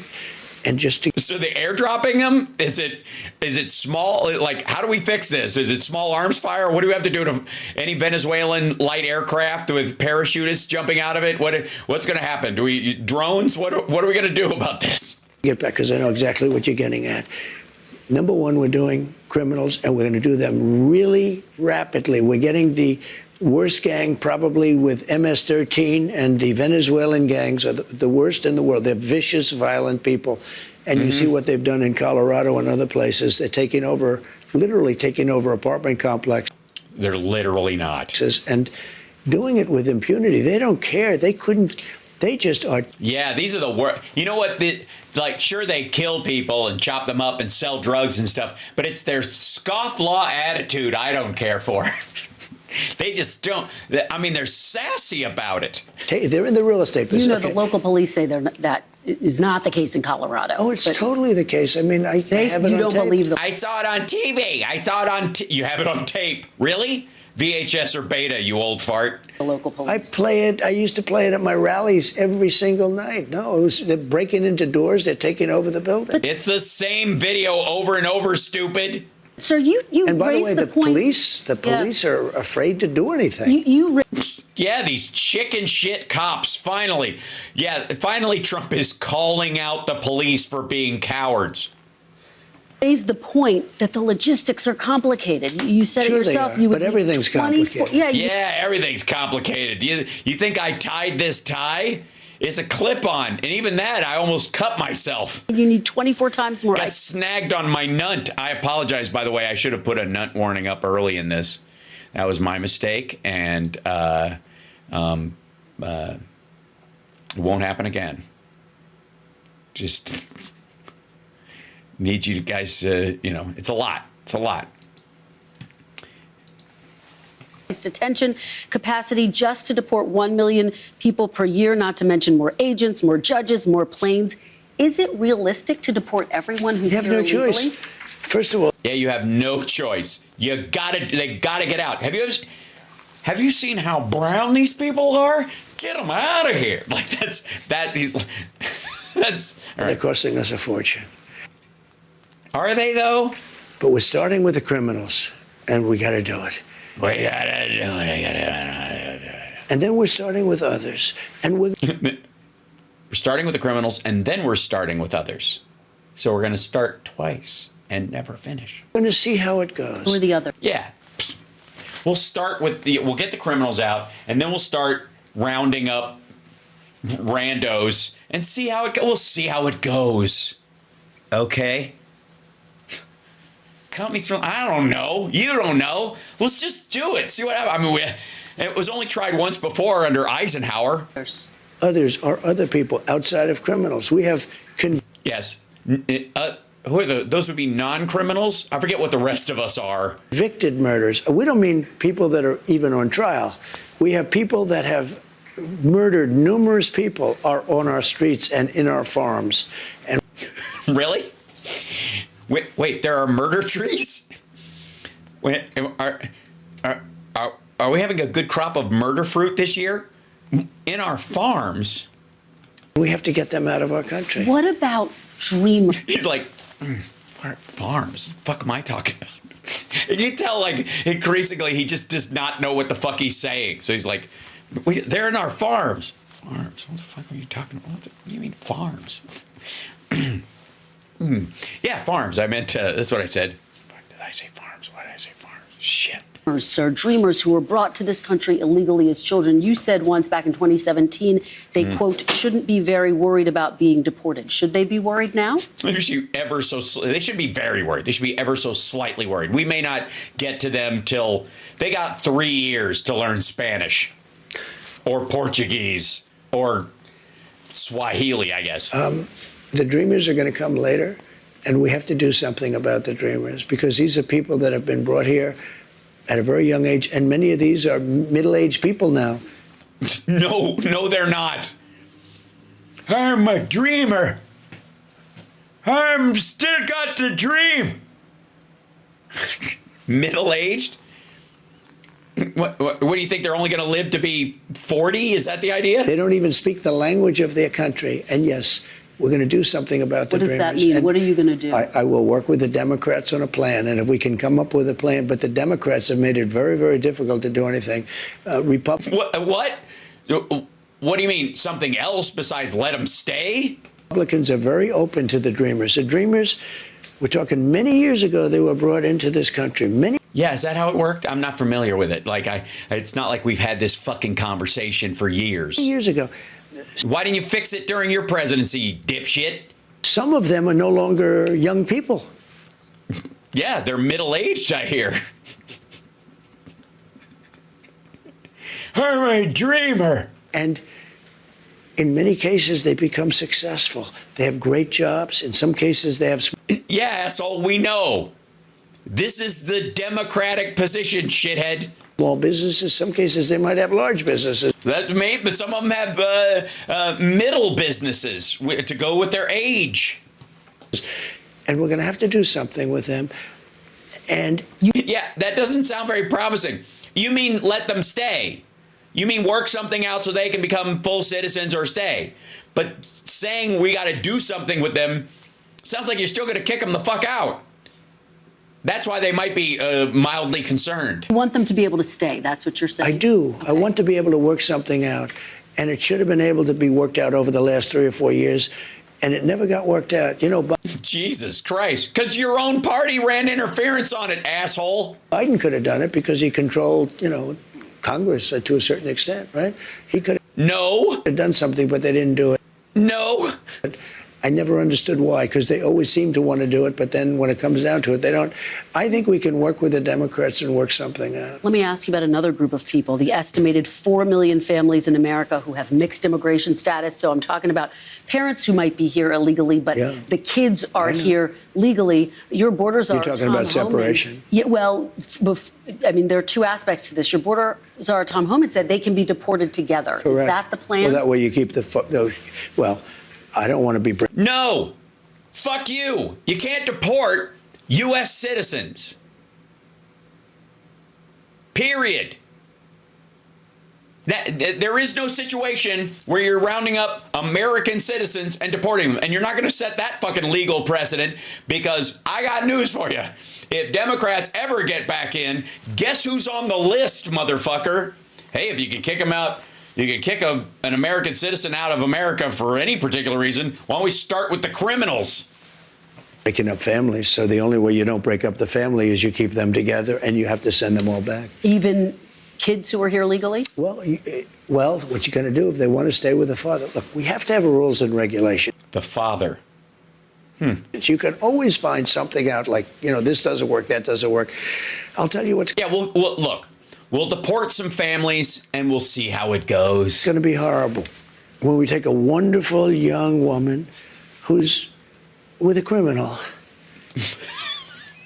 Oh, okay. So we're talking about Matt Gaetz and his wife, or we haven't heard much from her lately, or maybe you just mean Nestor. And they show the woman, and she could stay by the law, but they show the woman being taken out, or... Wait. If she could stay by the law, why the fuck would she be taken out at all? What are you talking about? She's with a criminal I guess he's got to go. Why has she got to go with him? Why does she? At first, she's here legally. They want her out, and your cameras are focused on her as she's crying, as she's being taken out of our Who wants her out? What are you talking about? country. And then the public turns against us. But we have Yes, as they should. You're talking about deporting someone who is here legally or an American citizen because they're dating an undocumented criminal of I don't know what his crime was, roofing without a fucking permit. Motherfucker. to do our job. And you have to have a series of standards and a series of laws. And in the end, look, our country is a mess. No, it isn't. The world is a mess, and we're doing a lot better than everybody else. We have the highest crime rate. And during the debate, a man whose ratings have gone way down, David Muir, said to me, no, crime is, because I had to debate 3 people, not one. Debating 1 was easy. Debating 3 was actually pretty easy, too, if you want to know the truth. But David Muir said, the crime rates have gone down. I said, no, they've gone up. And then the following day, they released the crime rates, and they were way up. Yeah, No, they weren't. the FBI statistics are. You're talking about those FBI statistics. Well, no, but which he gave the wrong answer. The confusing crime rates based have on what gone you're up. looking Yeah, at. But a lot of that is migrant crime. Let me ask you No, it's not. about another But aspect Christian, of this. you know a lot of it's migrant crime. Well, let me. No, it's not. How much? Say a percentage, asshole.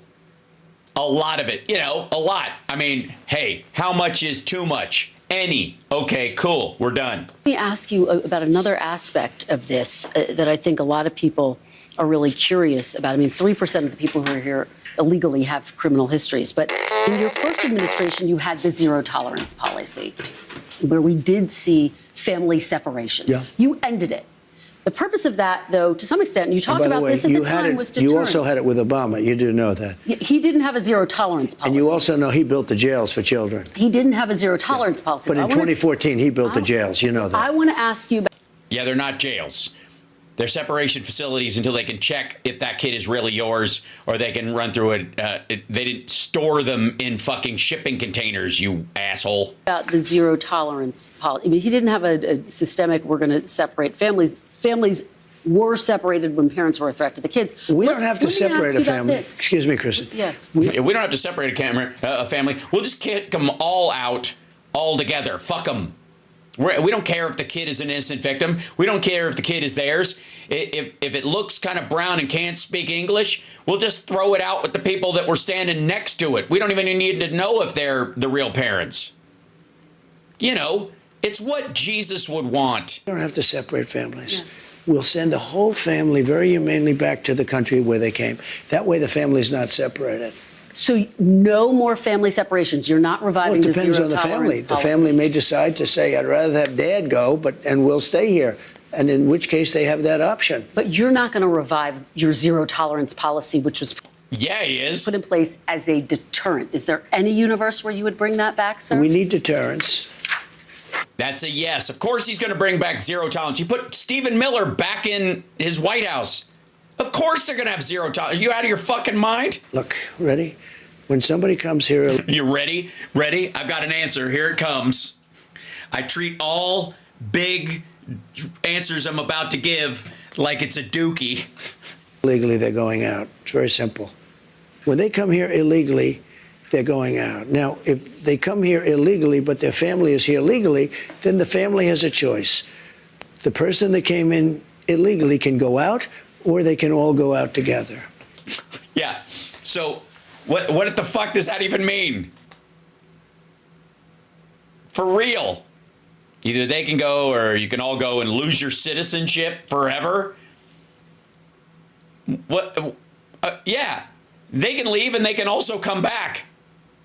They're American citizens. So, And that was made very clear by Tom Homan. So you're not, at this point in time, No, it wasn't. planning to revive that zero tolerance policy where kids are Well, if you call separated. that, yeah, I'm doing what I just told you I'm going to do. I don't want to send the family out. I don't want to send anybody out. But I'll tell you, we have to, because otherwise we have no country. If we don't have borders... You don't want to send anybody out? I'm going to call bullshit on that one. And if we don't have voting, good voting, fair voting... Do you know they're still counting votes in San Diego, California? Listen. Yeah, it's a red county. They're still counting the votes. Yeah. It's a red county. This is almost 4 weeks. They're still counting the votes.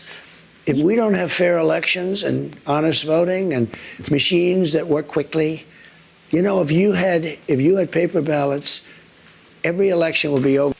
Almost all machines work quickly. It's when they have recounts where people are involved. It slows things down. By 10 o'clock in the evening. Sir, let me ask you. You understand what I'm saying? Also, whatever happened to fucking paper ballots hand counted? Now he's like, these machines can get this shit done. Let's do this. Let me, before we get And to. you get a much more accurate count. Before we. With machines, motherfucker. So you just, what do you just like call up Mike Pillow and laugh and hang up? Like, where's the, hold on.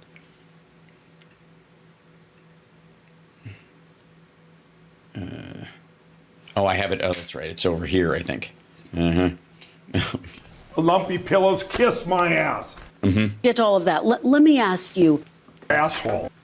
about some of your other promises on this topic. You've Okay. promised to end birthright citizenship on day one. Is that Which would, yeah, day one act of Congress have to be, you'd have to like amend the Constitution on day one. 1 day to amend the Constitution. Kill it, motherfucker. I would like you to speak to some of the ladies who were trying to get the ERA passed. still your plan? Yeah, absolutely. The 14th Amendment, though, says that, quote, all persons born in the United States are citizens. Can you get around the 14th Amendment with an Well, we're going to executive have to action? get a change. We'll maybe have to go back to the people, but we have to end it. We're the only country that has it. Through an executive action? You know, you're we're gonna the only country that has it. Do you know, if somebody sets a foot, just a foot, 1 foot, you don't need to, on our land. It's a Florida thing, wet foot, dry foot. Congratulations, you are now a citizen of the United States. No, you don't. No. You're not an automatic citizen if you just put one dry foot on land. It's a baby. It's an unborn child. States of America. Yes, we're going to end that because it's. That's not how a birthright citizenship works at all. That's just like the fucking Florida bullshit. Listen to this. Somebody sets a foot, just a foot, 1 foot, you don't need to, on our land. Congratulations, you are now a citizen of the United States of America. No, that's not at all how it works. Yes, we're going to end that because it's ridiculous. Through executive Do you know, action? Well, if we can, through executive action. I was going to do it through executive action, but then we had to fix COVID first, to be honest with you. Really? Why wouldn't that fix it? But, sorry, if you're going to fix it with executive action, what do you have to do? Get it typed up and sign it? We have to end it. It's ridiculous. Do you know we're the only country in the world that has it? Do you know that? There's not one other country. What about the legal challenge, inevitable legal that's challenge? Well, there's a lot of things we have that other countries don't have. Freedom of speech, for example. That'll Do you know come. we have thousands of judges? Somebody walks onto our land, and we have to now say, welcome to the United States. They could be a criminal or not a criminal. Babies, we're still talking about birthright citizenship. So born criminal. Okay. We release them into our country. Well, yeah, absolutely. But with 1 foot. It's called catch and release. We release them into our country. Wait So we're catching and releasing babies. just 1 second. And now they get them lawyers. And the lawyers are good lawyers. And they put out and they get laid and they have a baby and that baby is automatically a citizen. It's these fucking lawyers, literally. And everybody has a lawyer. And you know how many? Everybody. Fucking, what is this? What kind of a country do we, like, where people get a lawyer when they need one? Many judges? We have thousands. Oh my God. Where do we, didn't you appoint a bunch of these assholes? Thousands. Now, Well, yeah, you know what you should do? Get Elon to start with your judges and get rid of them. here's what other countries do. They come into the land and they say, I'm sorry, you have to go. And they take them out. Okay? With us, once they touch our land, we're into litigation that lasts for years. Costs Yeah, but the border bill would have fixed that, dummy. us hundreds of billions of dollars. We have judges, and I'm sure they're all honest, but I don't know that for a fact. You can imagine what's going on with the judges. Oh, boy, can I. I'm doing it right now. But just so you, because I have a lot of judges. I tell you what, I know more about. Oh, I know more about judges than judgment does. Judges than any human being in history. Look.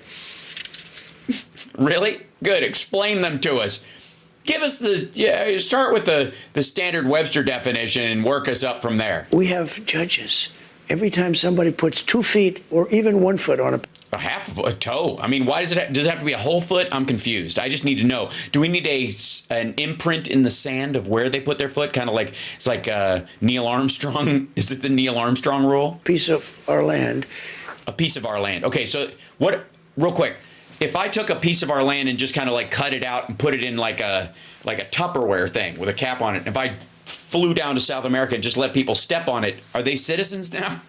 They put a foot on our land. It's still our land just because I took it someplace. It's welcome to long-term litigation.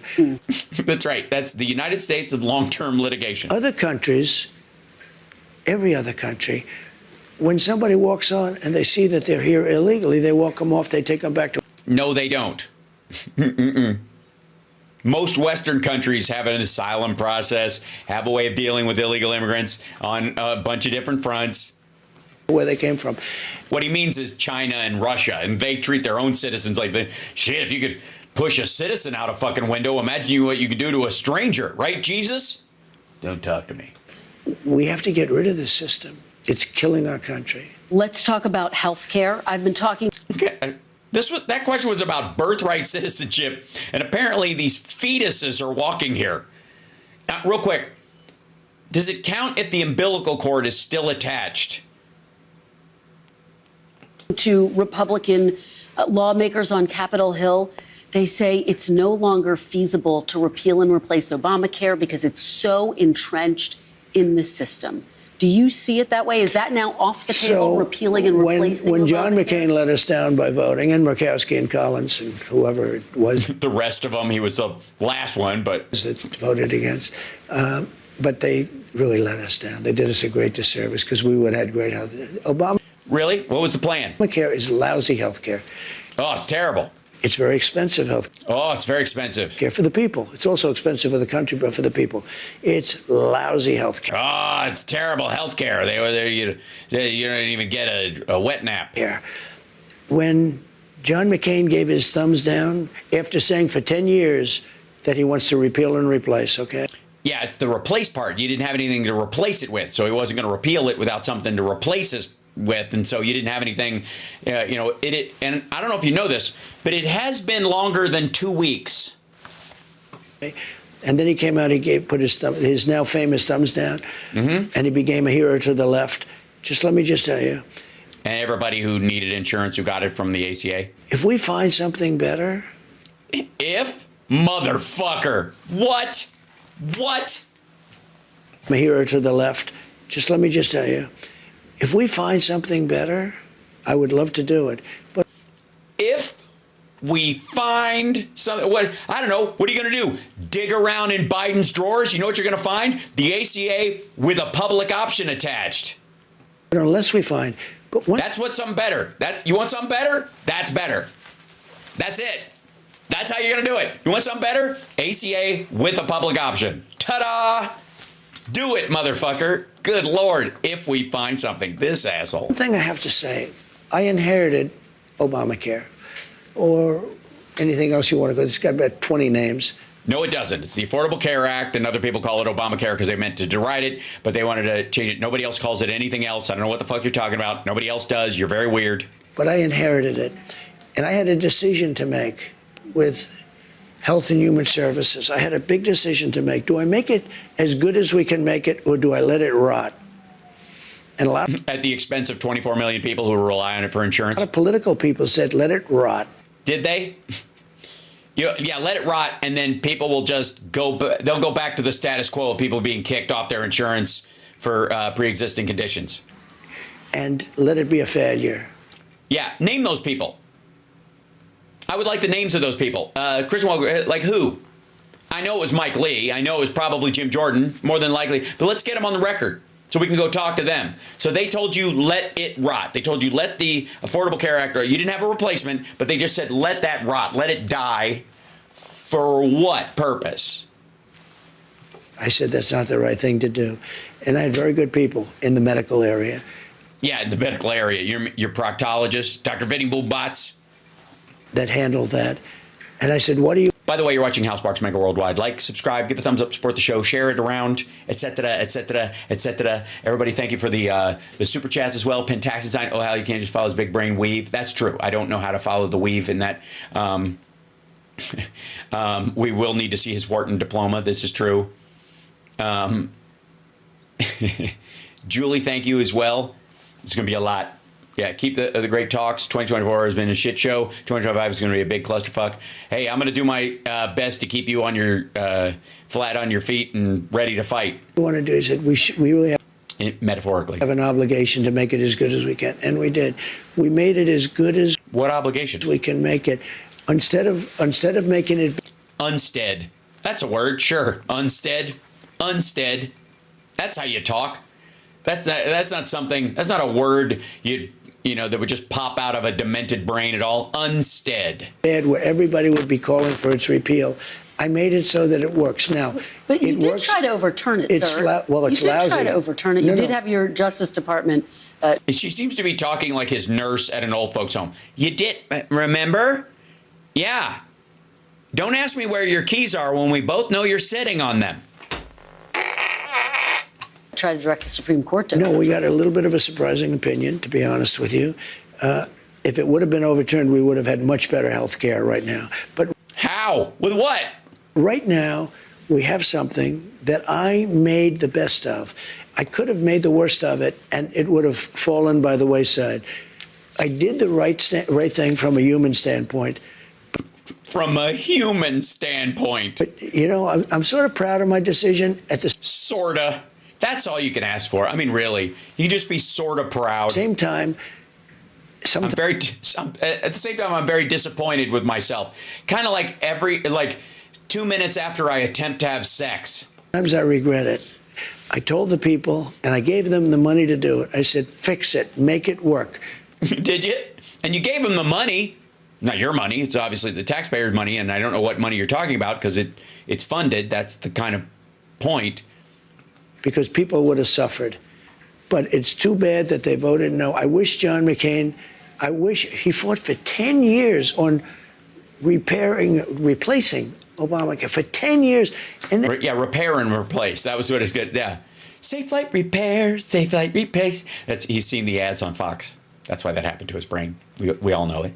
You know it. I know it.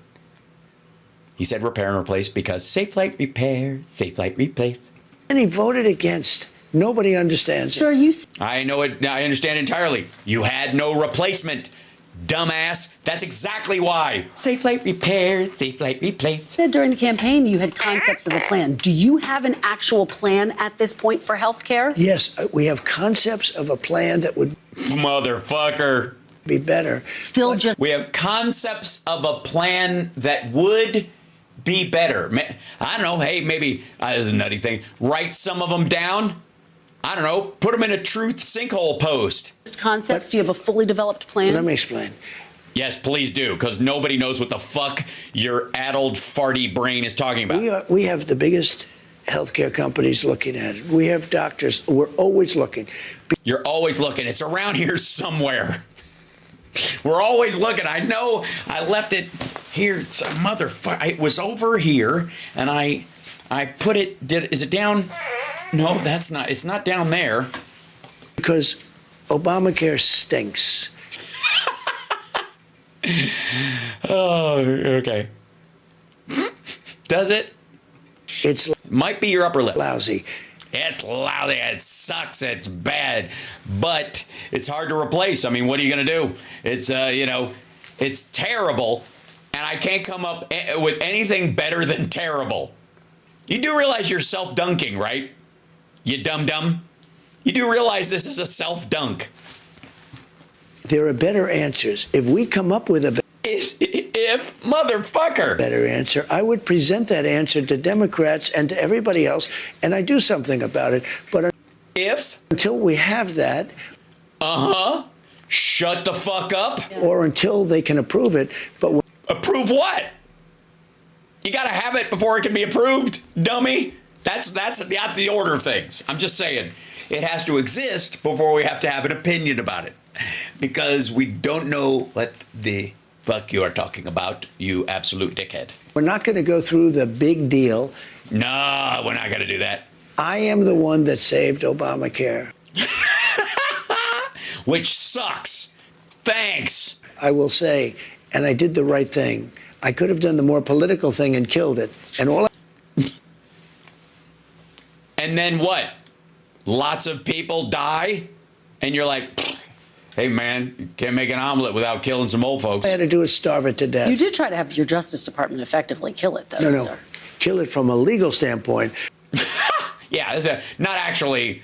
Can you choke a bill? But from a physical standpoint, I made it work. In your Physical standpoint. A physical standpoint? What did you do? Change the oil? concepts of a plan, sir, will people with pre-existing Of course they will. It's how. conditions still have coverage? And can you guarantee their prices will not go up? The answer is yes. They'll have coverage. You have to have it. And what about How? The question isn't will you have it, because he'll always say yes. It's how, you dumb son of a bitch. And Kristen Welker, shame on you. How? Nobody gives a fuck what he says he's going to do. How? their Because prices? you know what? What about their prices, sir? I want the prices to go down. Great. Well, then why did you say so? Shit. How about this? Public option, and the ACA can negotiate drug prices for anybody who's on their program, which would drive the insurance costs through the fucking floor. And you could add that to Medicare, Medicaid, and Social Security, any kind of like secondary. If anybody on Social Security could negotiate for certain drugs that we buy in mass, how about that? Oh, I'm sorry.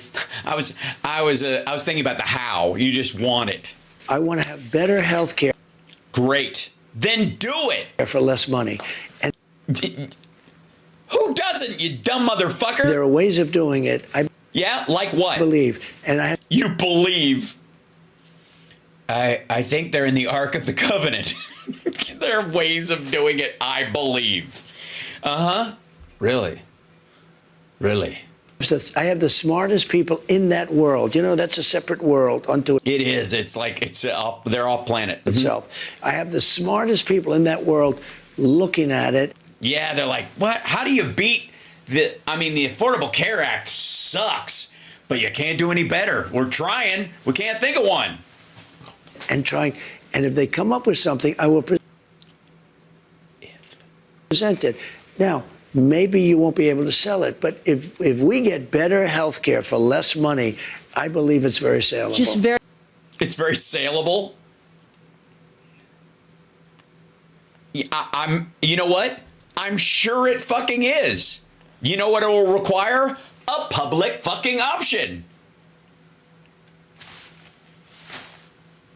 Right? Then insurance companies would have to compete with the government program, which would have all the bells and whistles that they would have and be more reliable. And then it would keep them on par. They're like, if they want to sell you what they got, it might be a little more expensive because they offer extra services above and beyond. That sounds like free market capitalism to me. Why don't you work that shit out? We got cops and you can hire security if you need it. We got public schools and you go to a private school if you want to. How about we have a public option for insurance and you can get private insurance if you want to too? Fuck are you guys worried about? Very quickly, when will we see your fully developed plan? When In 2 weeks. are you going Well, to I show don't know the that you'll public see it at all. I can only say that we have some of the best healthcare people. Whoa. What? plan? When are you going Well, to I show don't know the that you'll public see it at all. I can I don't know that you'll see it at all. only say that we have some of the best healthcare people. I've always tinkered with it.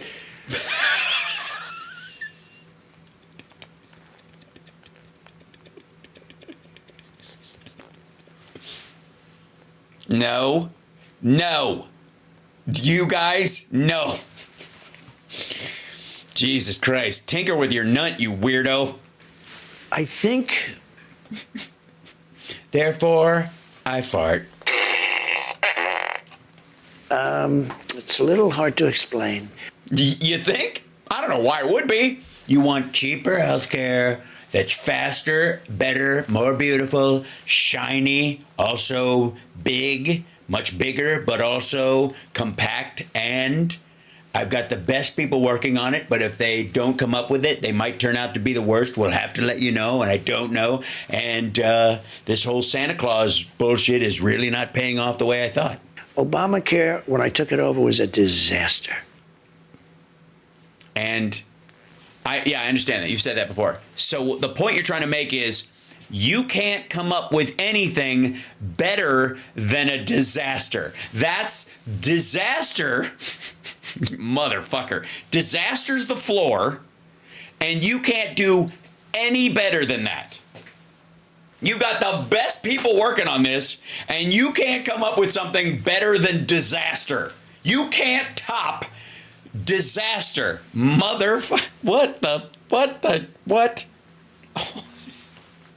Hold on, I have to grab it. Where's my little clip button? Is it in here? Should be around there somewhere. I guess not. Okay. Clip. There we go. That'll work. I clipped something. I was making a clip. And then does this do markers? It should, right? Hold on. Boop. What's that? Okay. I'm going to make my stuff shut down if I fuck around with the software too much. And I made it Has insured workable. 20 million people. Yeah, because of me. Jesus. Yeah. Yes, because it used to support 24 million people, and because of you, it's down to 20. What the fuck? Don't pull your arm out of the socket, patting yourself on the back. Because of me. If you look at what I did, I was the one. I made it good. You tried to legally. repeal and replace it. You tried to kill it, because if I repealed sir. it and replaced it, we would have had a better system. Because with what? Like you can tell she's starting to kind of get okay. We wouldn't have had health care, and the Democrats would. We wouldn't have had health care. Okay, I can't in my own head make that make sense, so I'm going to back up. Chat room, I love you guys. I did. I was the one. I made it good. You tried legally. to repeal and replace it. You tried to kill it, Because if I repealed sir. it and replaced it, we would have had a better system because we wouldn't have had health care. And the If I had repealed and replaced it, okay, maybe I did hear it right. It just didn't make any fucking sense. Good Lord. If I repealed and replaced it, it would have been better because we wouldn't have had health care. That seems to be the statement, yes? Again, why is that not a headline? If I repealed it and replaced it, we would have had a better system because we wouldn't have had health care. And the Democrats would have been forced. Oh, sorry, there was a follow-up. To do something. And the Democrats would have been forced to do something because if they didn't, we'd let 20 million people die. That's called leverage. What chapter of Art of the Deal is let a bunch of old people and people with pre-existing conditions croak because you don't care, but they do? If we wouldn't have had it, the Democrats would have been forced to do something that they wouldn't do if we have it. Let me ask you. Okay, he's lost the script. Honest to fucking God, he does not know what he's saying. You can tell. Look at his face. Look at his fucking face. He's like, I'm not even sure what side of the argument I'm on at this point. Am I arguing for this shit now? About another aspect of healthcare. You talked about this on the campaign trail, IVF. You promised free IVF for all who want it, either through the government or through mandates with insurance companies. I've been hearing from Sounds like a regulation. Republican senators, some of them, who say they're not going to support that plan. How are you going to get that passed? Well, we're going to see. We want them to pay, ideally the insurance companies to pay for it, the fertilization. Yeah. They want to pay for fertilization. It's not just for all right. It's not like all for. They're not paying for orgasms, you weirdo. I came out very early for a Republican especially, and I think they were looking for my guidance, my great wisdom, right? Yeah, totally. They were absolutely like, how do I fix this? You shit the bed, and now we want you to mop it up. They were looking for it. And I got a call from Katie Britt, who's a terrific person, senator from Alabama. And she said, sir, we just had a really negative ruling from a judge in Alabama, conservative judge, that all of these clinics had to be closed. And she said, and she went into great detail, and she said people are devastated over it. And after literally speaking to her for 5 minutes, I issued an order, really an order in a sense. In a sense, sort of. And it was a statement from the Republican Party that we are all for IVF and for. No, they're not. If you are, you're not pro-life. Not in the way they think of it anyways. Because fertilized eggs get thrown out when you do IVF. Period. End of story. If you believe life begins at conception, then you are aborting dozens, if not hundreds, of eggs over the period these folks are doing this stuff. Each clinic. So, no, they don't. They're not for it. They'll just suck it up, and then I don't know what their alternative is. Fertilization. Okay. The Alabama legislature met the following day and passed it. It was a beautiful thing to see. And I consider myself to be the father of IVF in a certain way. And the Republicans were very strong on the issue. But, sir. Good Lord. First of all, Democrats didn't need to have any of that bullshit because we understand it and we're already for it, you absolute fucking weirdo. I want to understand where it falls in your list of priorities. I mean, is this something we can expect to see you try to move on in the first 100 days? We're going to be talking about it, and we're going to be. Of course. Yeah. Of course you're going to be talking about it. You're going to be talking about everything. Seeing we have a lot of other things. I have tax cuts. You know, we'll be submitting in either the first or second package to Congress the extension of the tax cuts. So that either the first or the second, somewhere after that. Yeah, I have concepts of a tax cut. Might very well be in there, or it'll come sometime after that. Let's talk. Yeah, or sometime during as time moves forward, which I understand that it does. About abortion, sir. You have taken responsibility for overturning Roe v. Wade. You've said that abortion is now a state issue. There are steps that you could take, though, as president, to restrict abortion through executive action without Congress. More than half of abortions in this country are medication abortions. Will you restrict the availability of abortion pills when you're in office? Probably. I'll probably stay with exactly what I've been saying for the last 2 years. Whatever that was. And the answer is no. You commit to that?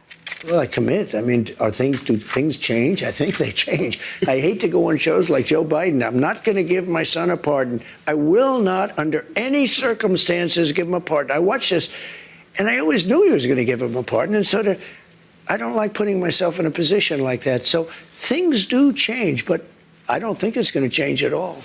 Oh. Well, why would it change? For real, like you would change. That's what she's asking. She's not asking if the circumstances on the ground change. You're either for that or against it. You're from a pro-life standpoint, you're either for medical abortions or not. Okay, let's talk about. I'm sorry, he's too stupid to understand that. About some of your picks to fill out your administration. You named Kash Patel to be the next FBI director. Yeah.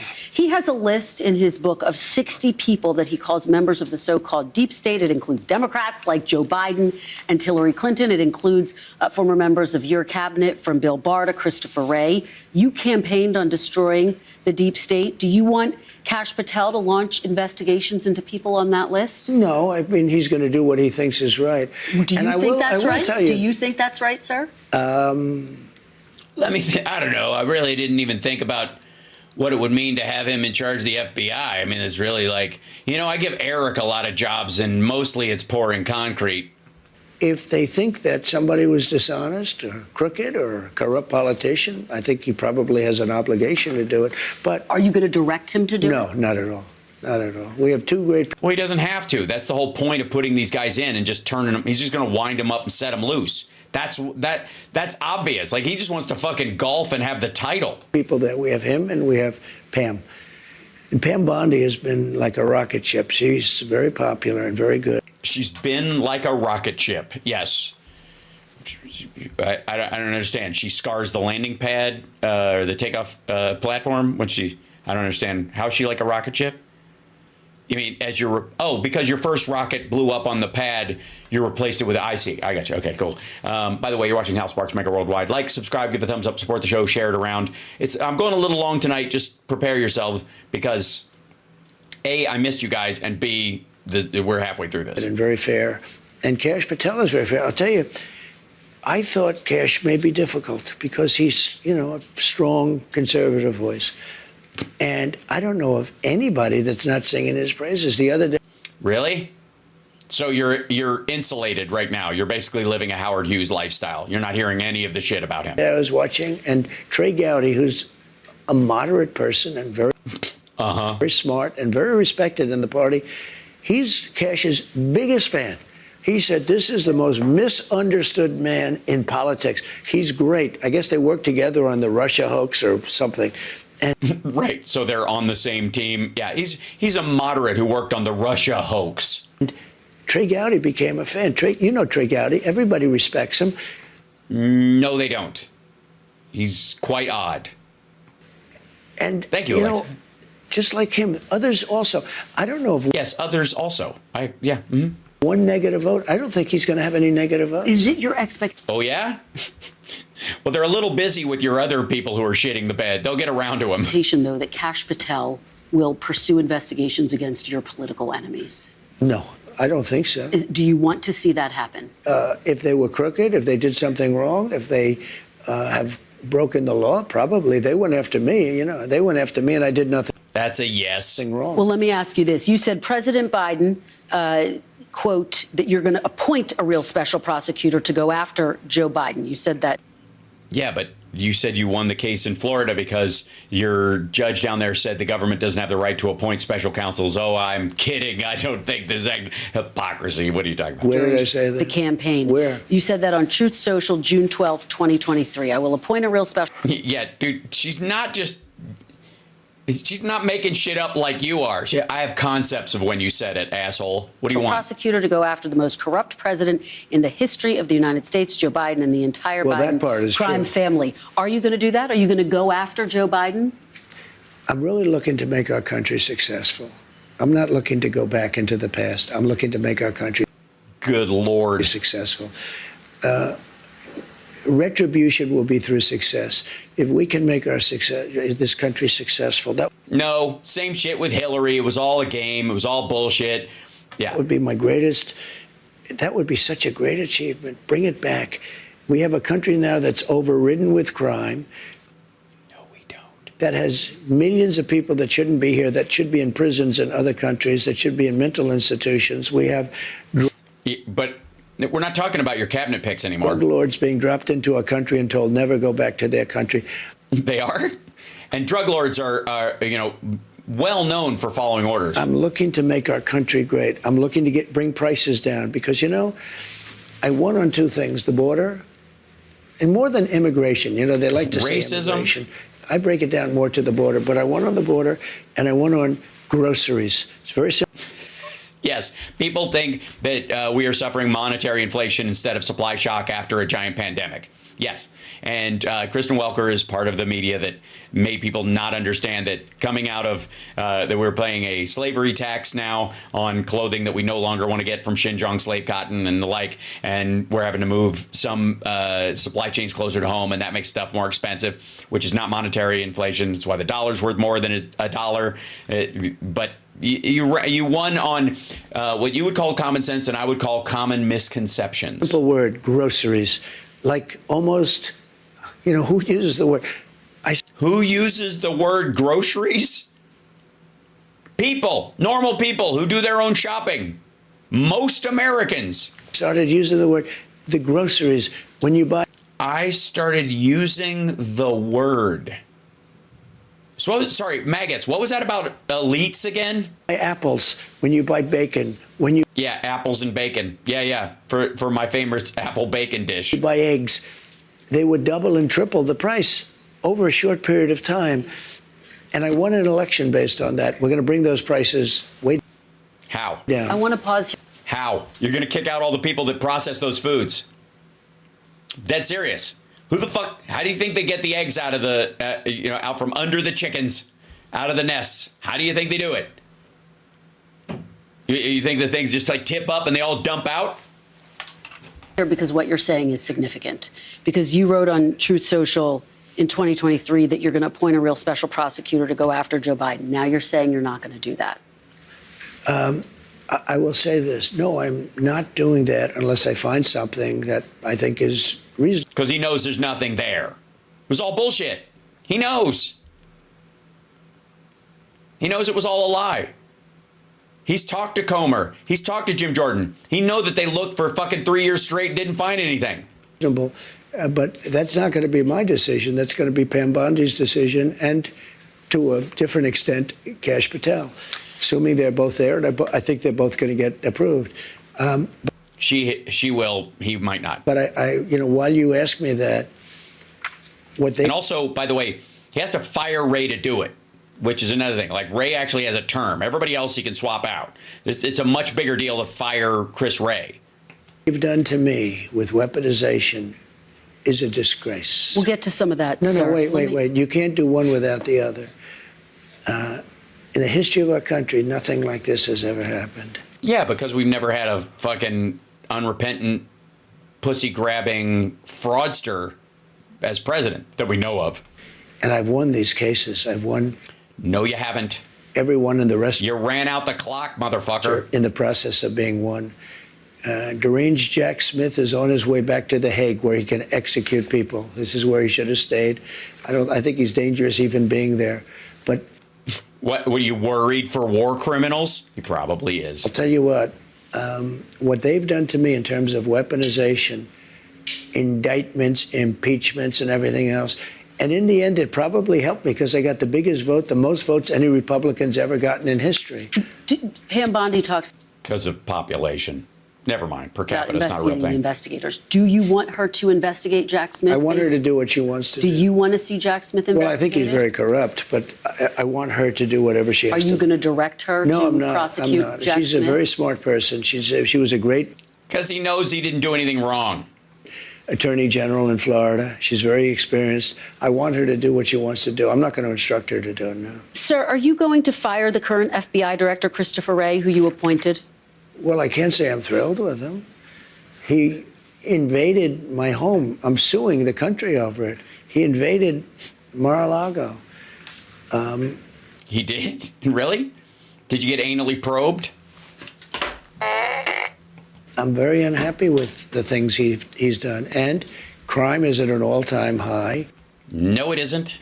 Migrants are pouring into the country that are... Also not the FBI's deal. From prisons and... Why is CPB... like off the fucking hook and Homeland Security, and he's just like the Customs and Border Patrol are apparently like his best friends in the world, but all he does is say they just let people through. From mental institutions, as we've discussed.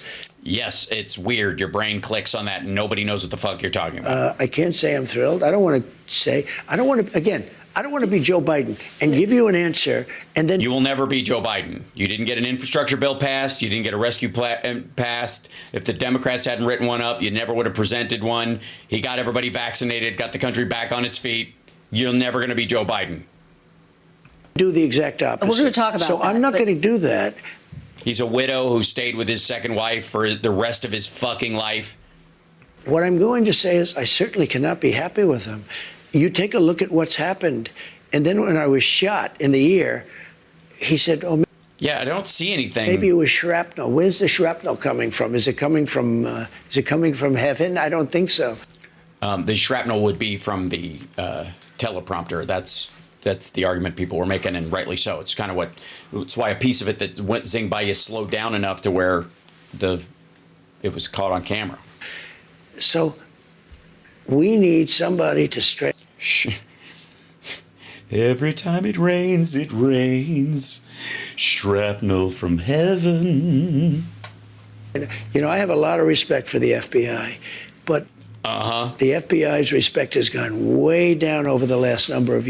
Among Republicans, because you thought you guys had a kiss my ass card. Don't you have to fire him in order to make room for Kash Patel if he is in fact confirmed? Well, I mean, it would sort of seem pretty obvious that if Kash gets in, he's going to be taking somebody's place, right? And somebody is the man that you're talking about. Okay. Yeah, but you got to fire him and then you nominate a new one. Let's In talk theory. about Project 2025. This is the conservative policy blueprint. You disavowed it during the campaign. You called it a product of the radical right. You've said some of their ideas were abysmal. I said some of it is. Some of Okay. it is very good. Some of it's very mainstream. Yeah, some of it's actually, now that I've looked, and now that I don't have to pretend that I haven't seen it anymore. Actually, frankly, the Democrats should have used some of it because they went, with all the transgender that they were doing and with the men playing in women's sports. Well, if they wouldn't have done that, maybe they would have done better. Well, so you take me to my question. You're now giving people involved in Project 2025 prominent roles in your administration.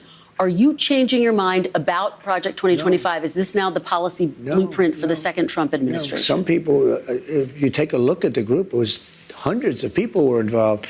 And I was actually, I reprimanded the whole group. I said, you shouldn't have placed this document in front of the voters because I have nothing to do with it and I'm the Right. You can't put this out because, shh. the one that's running. You had no right to do this where you put a 1,000-page document in front, and many of those things I disagree with. Now, many of those things I happen to agree with. Many of those things Democrats should have agreed to, and I think they would have done much better in the election because they got slaughtered. Well, I guess people see the list: Russ Vought, Brendan Carr, Peter Navarro, John Ratcliffe, Pete Hoekstra, Monica Crowley, and they think these are all of the people who were involved in or writing Project 2025. This must be a blueprint for work requirements, eliminating the Head Start program, criminalizing pornography. Is that what we can expect Well, I don't to know see? how they voted. I don't know. I never spoke to them actually about it. You don't know how they voted. It's not a fucking bill, dum-dum. They wrote it. Not vote. Wrote. They wrote it. They helped to write it, not vite it for the votes. And I purposely, and I told you, normally it would be just the opposite. I'd review every page. I purposely Yeah, totally. You big reader. didn't even want to see it. Right, so I could have plausible deniability. Just write it up for everybody else. Because when somebody like you asks me a question about Project 2025, I can honestly say I've never seen it. Right. Yeah, he's just telling you. It was plausible deniability. I have nothing to do with it. I didn't read it, but I did hear some things in there that I would totally disagree with. And I said to the people that were really the people behind it, you know who those people are, I said, you really had no right doing this to me because they used it as a soundbite, the Democrats. And I don't know, it couldn't have been too effective because they got slaughtered, but they did use it. You had a lower popular vote margin than Hillary Clinton. As a soundbite. But to people who see, oh, he's bringing in all of these people from Project 2025, he must know what it is. Well, you say what? I don't know what it is. No, I don't know what it is. You still don't know but what I it is? heard All these certain people things are that I coming didn't in from like. your- And by the way, I heard certain things that are phenomenal. Right, so you only heard the things you like and you don't like, but you don't know anything about it. Jesus. What? Like Law and Order. We want Law and Order. Okay. Yeah, that's what it said. Yeah, there was a whole chapter on Law and Order, criminal intent. So it's a good one. I don't offer you a lot. Okay? Little things like, let's put prisoners in jail. Well, are they? I mean, it's a good point. Are they prisoners before they're in jail? It's I mean, I don't want to get too semantical about it. I mean, this is the kind of thing that, Kant might have argued while he was having a drinking contest with, with Nietzsche. But you're not a prisoner until you're in jail or whatever. Or are we all? I see where you're going. Yeah. Let's not let people come out and raid every drugstore in Manhattan. Sure. So that we have to put glass up and every store is going out of business. Let me ask you about something you've referenced a couple of times. Where was that? I just want to know. I'll look it up. In this interview. I asked you last time we sat down for an interview. Schrodinger's prisoners. That's right, Kareem. Pardon yourself. You said no. But now that President Biden has pardoned his son, Hunter, are you reconsidering? Might you pardon yourself? I didn't do anything wrong. Okay. I was given the option. And the lawyers told me, a very specific lawyer, I don't have to go into who, but Yeah, don't, please. very high up in the administration said, sir, if you pardon yourself, you're going to look guilty. And you did nothing wrong. Oh, I had that option. I could have saved myself a lot of legal fees. No, because your shit was your state charges still exist. But it turned out that I was right. Look at what's gone on. Everything's being dropped. I still have Yeah, because you won the election, not because you weren't guilty. Fani Willis, a total hoax. That's a total hoax. It's all being dropped. It's all been discredited. It's been dropped. There are those people that say, and this would be the first time in history, that all of those fake indictments, they were going after a political opponent. There are those that say that I actually did better in the election because of it. Now, that would be a first. I think you would agree. No, more people were turned off by the electoral process entirely and lowered turnout. Because normally that's like you go. Again, 1.5% over, margin in the popular vote, half of what Hillary Clinton got. Hers was like 3%. Back to the microphones. You say, I'm leaving right now. I will leave office. I'm going back to my family and I will fight for my name. Well, I had to fight for my name in public because I didn't leave office. But no, I didn't want a pardon, and I didn't want to pardon myself. I had the option to pardon myself. And you don't want one now? You're not going to pardon yourself now? What do I need one for? First of all, I've won almost all of the cases. What if President and the ones Biden... that I didn't win are on resuscitation. What if President Biden offered you a pardon? Would you accept it? I've never even thought about it. I don't think he'll do it. Look, if he did, he's the one that started this whole thing. Yeah, he started it. He got the Justice Department to go after me. No, I mean, he was literally out of office when all this stuff started about the impeachments because of Russia in 2017, 2018. And the state cases are all being run by the Justice Department, which is illegal. Well, then go after them for that. Go take a look at the files, show that they're running it, expose it all. Look at that. They're running it. They told them to go after me. Just put declassify it. Knock yourself the fuck out. They had their people from the Justice Department work for Alvin Bragg in order to get something going. They worked for Letitia James in the state. He had his... They had to coordinate with them because you had Secret Service protection, stupid. People go from the federal government and take lesser jobs in the state. Yeah, because they hated your guts and they worked around you and they knew what a criminal you were, and they took it as like a mission. In order to get Donald And he denies he had anything to do with it. No, and you can't deny it. You know why? Yeah. Because they were there. Wait a minute. Wait. They were there in Washington, D.C., in the general area, the zip code. You have a tendency to sort of Thank you, obnoxious Scott. slough over things. You just made a statement. Hold on. They snuff all over it? What? The snuffleupagus what? You have a tendency to sort of like slough over things. Yeah, she does. I will say that. She sloughs a lot. There's a lot of sloughing going on. She sloughs over. Does she, though? Is she a slougher? Is she known to be a slougher? You just made a statement. His person, the top, maybe the third or second or third person, left the federal government, the DOJ, and went to work for Letitia James. And then, after they got that one started, went to work for the DA. Let me ask you about some... Yeah, they were on the case. They were all working together. They were working on a case together. That's who it gets handed off to. Some of this new reporting. NBC News is reporting that President Biden is considering giving preemptive pardons to the likes of Liz Cheney, Adam Schiff, and Anthony Fauci. If President Biden doesn't issue those pardons, do you think they are going to wish that he had? Are they going to be pursued? I can tell you this about Cheney, and she's a so-called Republican. I think she hurt the Democrats terribly. When I saw that Kamala put Cheney out on the campaign trail, I said, that's the end of Kamala. I really did. I thought it was a terrible move, especially if you're a Democrat. But Cheney did something that's inexcusable, along with Thompson and the people on the Unselect Committee of political thugs and, creeps. So the Unselect Committee... I'm sure that hurts, by the way. He called them a creep. Imagine being called a creep by a pussy-grabbing, adjudicated rapist. You know what I mean? It hits you. You know what I mean? Unless, I guess you could just say takes one to know one and call it a day. Went through a year and a half of testimony. Wait. They deleted and destroyed all evidence of... No, they did not. ...that they found. No, you know they why? Didn't. Because they didn't? Because Nancy Pelosi was guilty. Nancy Pelosi turned down 10,000 troops. You wouldn't have had... No, she didn't. You were intending on them supporting your followers on January 6th. ...at a J6 because other people were guilty. The people that said that I attacked 2 Secret Service agents in a car. I grabbed one around the neck. I was then rebuffed, and I grabbed the other one. These are 2 of the toughest men anywhere on the planet. Yeah, but you thought they couldn't hurt you because you're president. They happen to be slightly younger than me, maybe, you know, just a little bit. Let me just tell you. They testified. They said it was total. And all of this stuff came out. People lied so badly. Now, listen, this was a committee.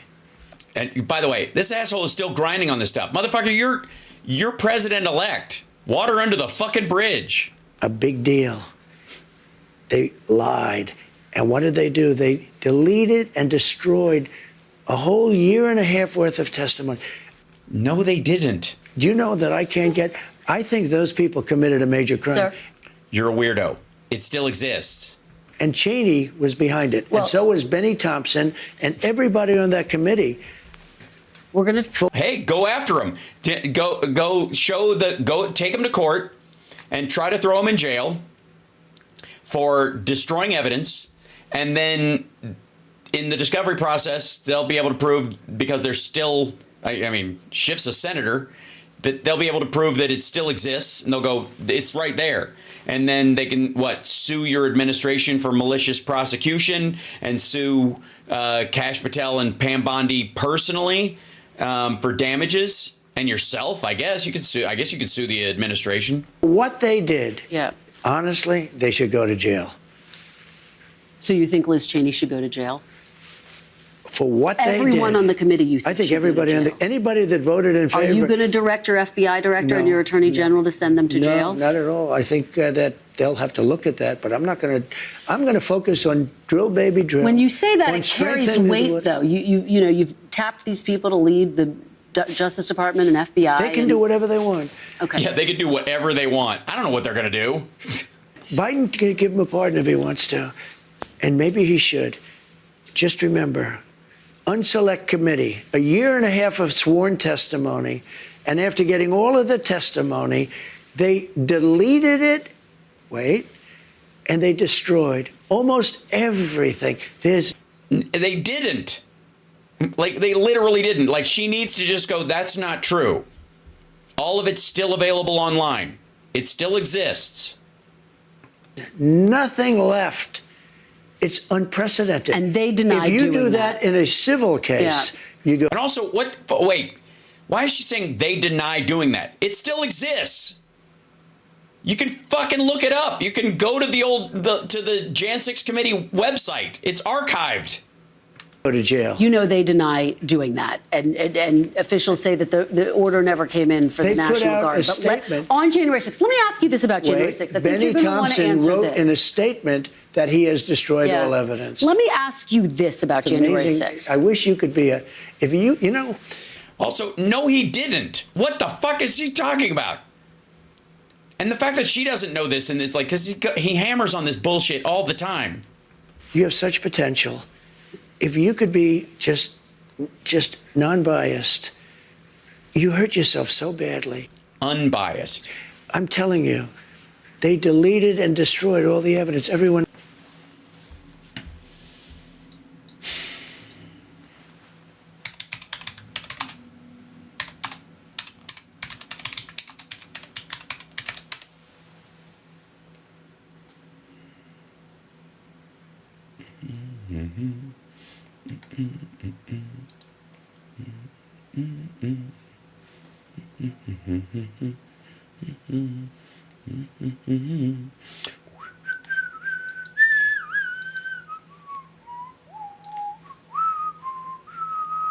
Select January 6th final report supporting materials collection.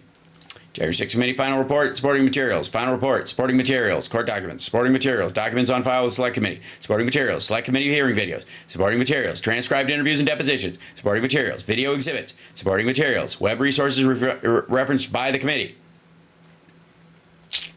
Also, the collection at the Library of Congress on January 6th. They put all this stuff in. There's the General News and Internet Archive, United States Congressional Web Archive, the Executive Branch Federal Government Web Archive, and the Public Policy Topics Web Archive. Is all on there. Collection period, March 2021 to present. This is an ongoing archive, so they're still collecting since they've started gathering all this shit. It's still there. Knows it. And you slough it off like it doesn't mean anything. No, I'm just saying they deny it. That's all I'm saying. Kristen, if I did it, you would be standing up in that chair shouting at me. And you know what I'd do? I'd say, you got me. They have done something so illegal. They have Also, she's saying the denial about the 10,000 troops or whatever shit, and he's talking about the erasure of evidence. You don't have to say they denied it about something like that. It still exists. It's still archived. a committee sworn to, and because it was so bad, the only reason they did it is because the testimony turned out to be in favor of me. Like Secret Service testified and disputed everything. Yeah, all the transcripts from all those interviews are still on the website. It made them into a bunch of liars. Not Secret Service, it made the people. Yeah, the people, you know, we the people, I guess. Got rid of it because it made Nancy Pelosi, the mayor of D.C., so many people look like criminals. And I will tell you, it's illegal for them to delete and to destroy that evidence. Let me ask you about January 6th in a different capacity. Okay. Also, what? No. Stop. They didn't get rid of the evidence. It still exists. All the Jan 6 video that everybody posted is all there. What he means is, and I'm fairly certain this is where he heard it from or where he extrapolated from, was that anybody that they interviewed that they didn't use as part of their case or that wasn't exculpatory, which they would pass on because they legally would, but if they were going to recommend charges, they would have to. After they got their transcripts, they purged the video so that people couldn't use video interviews of people. They just could go by their transcripts. And if they want to bring those people back in to testify in court, they would testify in person. You couldn't just use the footage of that person testifying. You could go use the transcript because they weren't legally deposed in a criminal case. So you don't get to keep the video of them forever. You get to transcribe it, and that's that. So the vast majority of them, especially the stuff that wasn't related or wasn't germane to the conversation, they ditched it. That was it. But all the transcripts still exist. And the vast majority of these things still exist. Okay, I think you're going to want to answer this question. You promised to pardon those who attacked the Capitol on January 6th. Are you still vowing to follow through with that promise? We're looking at it right now, most likely, yeah. Well, those people have suffered long and hard, and there may be some exceptions to it. I have to look. But, if somebody was radical, crazy, there might be some people from Antifa there. I don't know, Yeah, that's right. Yeah. You're not going to... They were there with the Jan 6ers, but if they turn out to be Antifa, is that what you're going to do? You're just going to, anybody you don't want to turn loose because you know they're going to shoot their family for turning them in, you'll just call them Antifa and leave them there? No, because those people seem to be in good shape. Whatever happened to Scaffold Man? You know who Scaffold Man was? He stood on a scaffold telling everybody to go and nothing happened to him. Whatever happened to Ray Epps? Now, I don't know anything about Ray Epps, but... Oh, fuck, man. Dude, he won a lawsuit. You're gonna get sued. You can sue the president for defamation in this case. Ask E. Jean Carroll. It was sort of strange the way he was talking. Where is he? What happened to him? Because the people that did very little, they arrested an old woman because I don't think she did anything. They don't even know what she did. Yeah, it's true. This old lady, she wasn't anywhere near the Capitol. They don't even know what she was doing. They arrested her. They didn't have any evidence. Nobody even testified. They just threw her in jail for being old. And that's a true story. I could chase this down, but I honestly don't know what the fuck he's talking about. These people have suffered. Their lives have been destroyed. And yet in Portland, where they burn down half the city, they burn it down all the time. It's like a routine occurrence. Yeah, there is no, RIP Portland, hashtag RIP Portland. They don't do anything. They attacked the courthouse, federal courthouse. They always say federal building. Okay. They destroyed the beautiful limestone exterior of the courthouse in Portland. They killed people in Portland. Seattle, people got killed in Seattle. Yeah, Portland and Seattle aren't the same city, right? They seem alike, but they're not. Seattle, they took over a big chunk of the city. They took it over. They took the city away. Minneapolis. He took the city. He means the Chaz and the Chop, which was like a fucking park.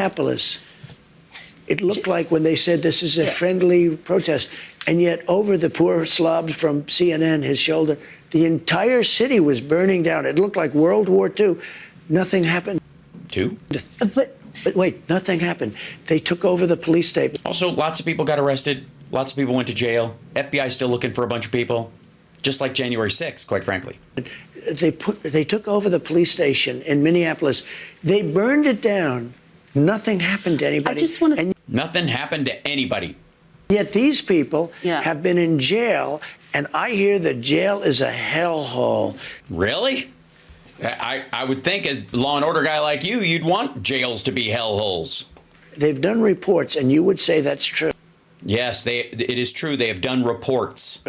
They've done reports. This is the most disgusting, filthy place. Forget Tijuana. People are living in hell. The Tijuana drunk tanks got nothing on the Washington, D.C. county jail. And I think it's very unfair. But most likely I'll do it very quickly. Very quickly. That's the thing about prisons that are cesspools. Very unfair. Okay, but some of them, 169 of them, have pleaded guilty to assaulting police officers. Because they had no choice. 900 pleaded guilty to... They had no choice. Right, because they had them on assaulting multiple police officers, and they let them plead down. You're right. Try them for the other ones. Fuck them. To other crimes. They're also going to be eligible for a pardon from you? Listen, it's a very tough system. Do you know, it is. It's rough. Yeah. You know, almost nobody... I saw people that didn't even go into the building and they were convicted. Right, because there were cops outside that they beat up cops. They fired guns in the air. They coordinated people who beat up cops. And you had the police saying, come on in, come on in. I mean, you know, the police are saying, come on in, everybody, come on in. They had people. That's when they were routing them around the building to get them away from the people. You know, you have a lot of cameras. They don't want to release the tapes. Yes, they do. And by the way, who's they? McCarthy and Johnson? They don't want to release the tapes. So, but you're going to consider pardoning even those who've pleaded guilty to crimes, including assaulting police officers? Well, sometimes they say, here's your choice. You're not ruling it out. Look, I know the system. Yeah. I got rolled, baby. It's a tough one in there. You know, I did some time in the cement condo. System's a very corrupt system. They say to a guy, you're going to go to jail for 2 years or for 30 years. And these guys are looking, their whole lives have been destroyed. For 2 years, they've been destroyed. But the system is a very nasty system. Okay. So, wait, how are they going to throw them in jail for 30 if they don't have enough to keep them in for 2? It sounds like they're pleading these dumb motherfuckers down. Now, granted, when you let these guys out, it's not like they're going to be, you know, they'll be, greeted as liberators. They'll be, you know, turning on their family members or friends who turned them in. And then, you know, you got a couple of, 9 more maggot murders on your hands? Yeah, I'm going to look at everything. We're going to look at individual cases, yeah. Okay. But I'm going to be acting very quickly. Within your first 100 days? First day? First day. First day? Yeah, I'm looking first day. Issue these pardons. You're looking first day. These people have been there, how long is it? 3 or 4 years? Okay. Right, so why do you need to look? Haven't you reviewed the cases? Don't you have people reviewing the cases? Won't you know who you're going to let go on day 1? Can't you name any of them? You know, by the way, they've been in there for years, and they're in a filthy, disgusting place. Oh, it's filthy and disgusting. That shouldn't even be allowed to be open. Wait, you want to close the D.C. jail? Let's talk about... What? Wait, no. Let's not. This motherfucker thinks we need to close the D.C. jail. Period. Because of, health code violations? What do you mean? Your cabinet picks. I know we started off talking about Pete Hegseth, but I just want to return to that very quickly. Have you gotten assurances from senators that he's going to be confirmed? Do you think he can make it? No. I think he will, yeah.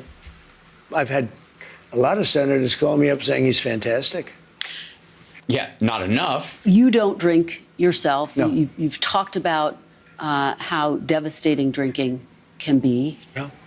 How concerned are you that the person who you picked for this top job at the Defense Department, at least... is a raging alcoholic and a mean drunk and gets sloppy and tries to fuck women, fucks women at Republican women's conferences. According to those who've worked with him, has struggled Against their will, allegedly. with drinking. But I've spoken to people that know him very well, and they say he does not have a drinking problem. And, You mean his drinking buddies? you know, he had a lot of knives out for him. A lot of people don't want to see the military made better. Really? Who? Who? Who doesn't want to see the military made better? What the hell? Let me ask you about former Congresswoman Tulsi Gabbard. You picked her to be the director of national intelligence. Right. In 2017, Is she going to go to Assad's funeral? I'm kidding. He's alive. she had 2 secret meetings with Syrian dictator Bashar al-Assad. Do you have questions or concerns about those meetings? No. And he's got bigger problems right now. Well, do you think it Because makes his it hard country's- for her? his country is collapsing. Yeah, I mean, do you think it compromises her ability to I met handle with that? Putin. I met with President Xi of China. I met with Yeah, you were president at the time, stupid. Or president-elect. She's a rando congressperson, and she met with them in secret. Kim Jong-un twice. Does that When mean you were that I can't be president? Well, when you were president, they weren't I know, secret but look, meetings. people meet. All these people meet. I mean, I see some of the most dishonest people. I'll tell you, the 51 agents that said that the laptop wasn't from Hunter, it was from Russia. What about them? Tell me about them. Do you think they did something wrong? Do you think they were all so stupid that they... What the fuck does that have to do with meeting somebody under the table and possibly conducting, like, violating the Logan Act and acting as a foreign agent? They thought that the laptop from hell? So you have confidence in Tulsi Gabbard? I do. So does I mean, she's a very respected person.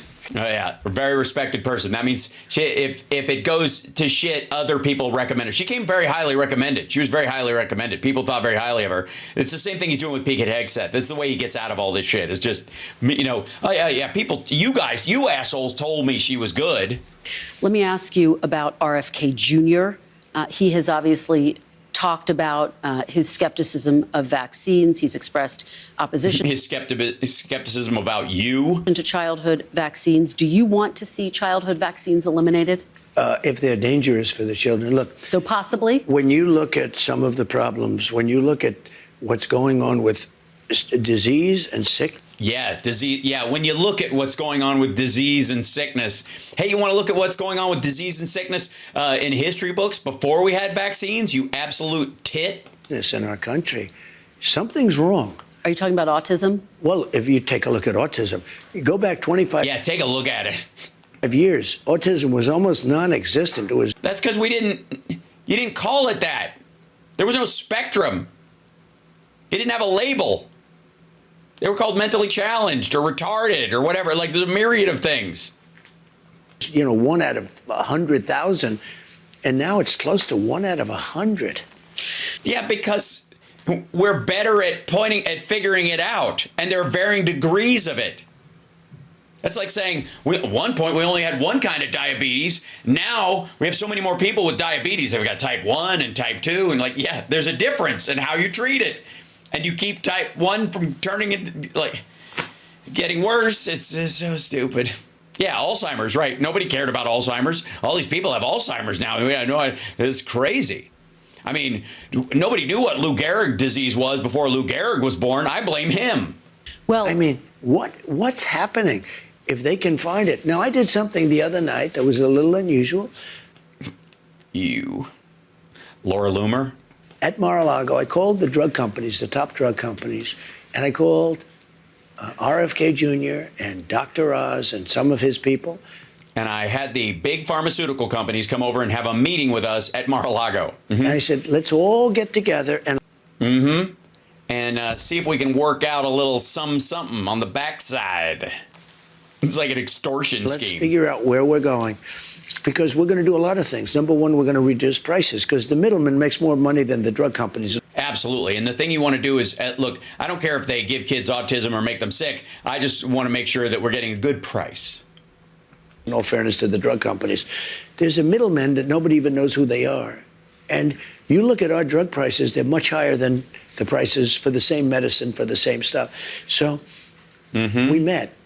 And we met for a long time. Yeah. And we talked about pricing, and we talked about vaccines, in terms of what happens. Yeah, in terms of what happens. We talked about pesticides. We talked about everything. Why do you talk about pesticides with pharmaceutical companies? I think a lot of good things are going to come from him.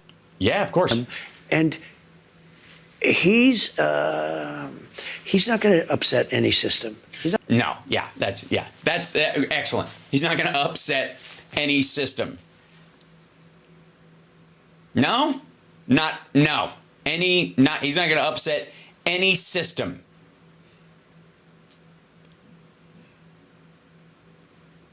I thought the whole point was that you were going to upset the establishment, which, if I'm not mistaken, is a system. Not going to upset this. He's not looking to, to reinvent the wheel totally. Totally. But when he's trying to, he wants to reinvent the axle and the steering wheel and the the cooling system and the muffler and the carburetor, but not the wheel. Look at the numbers.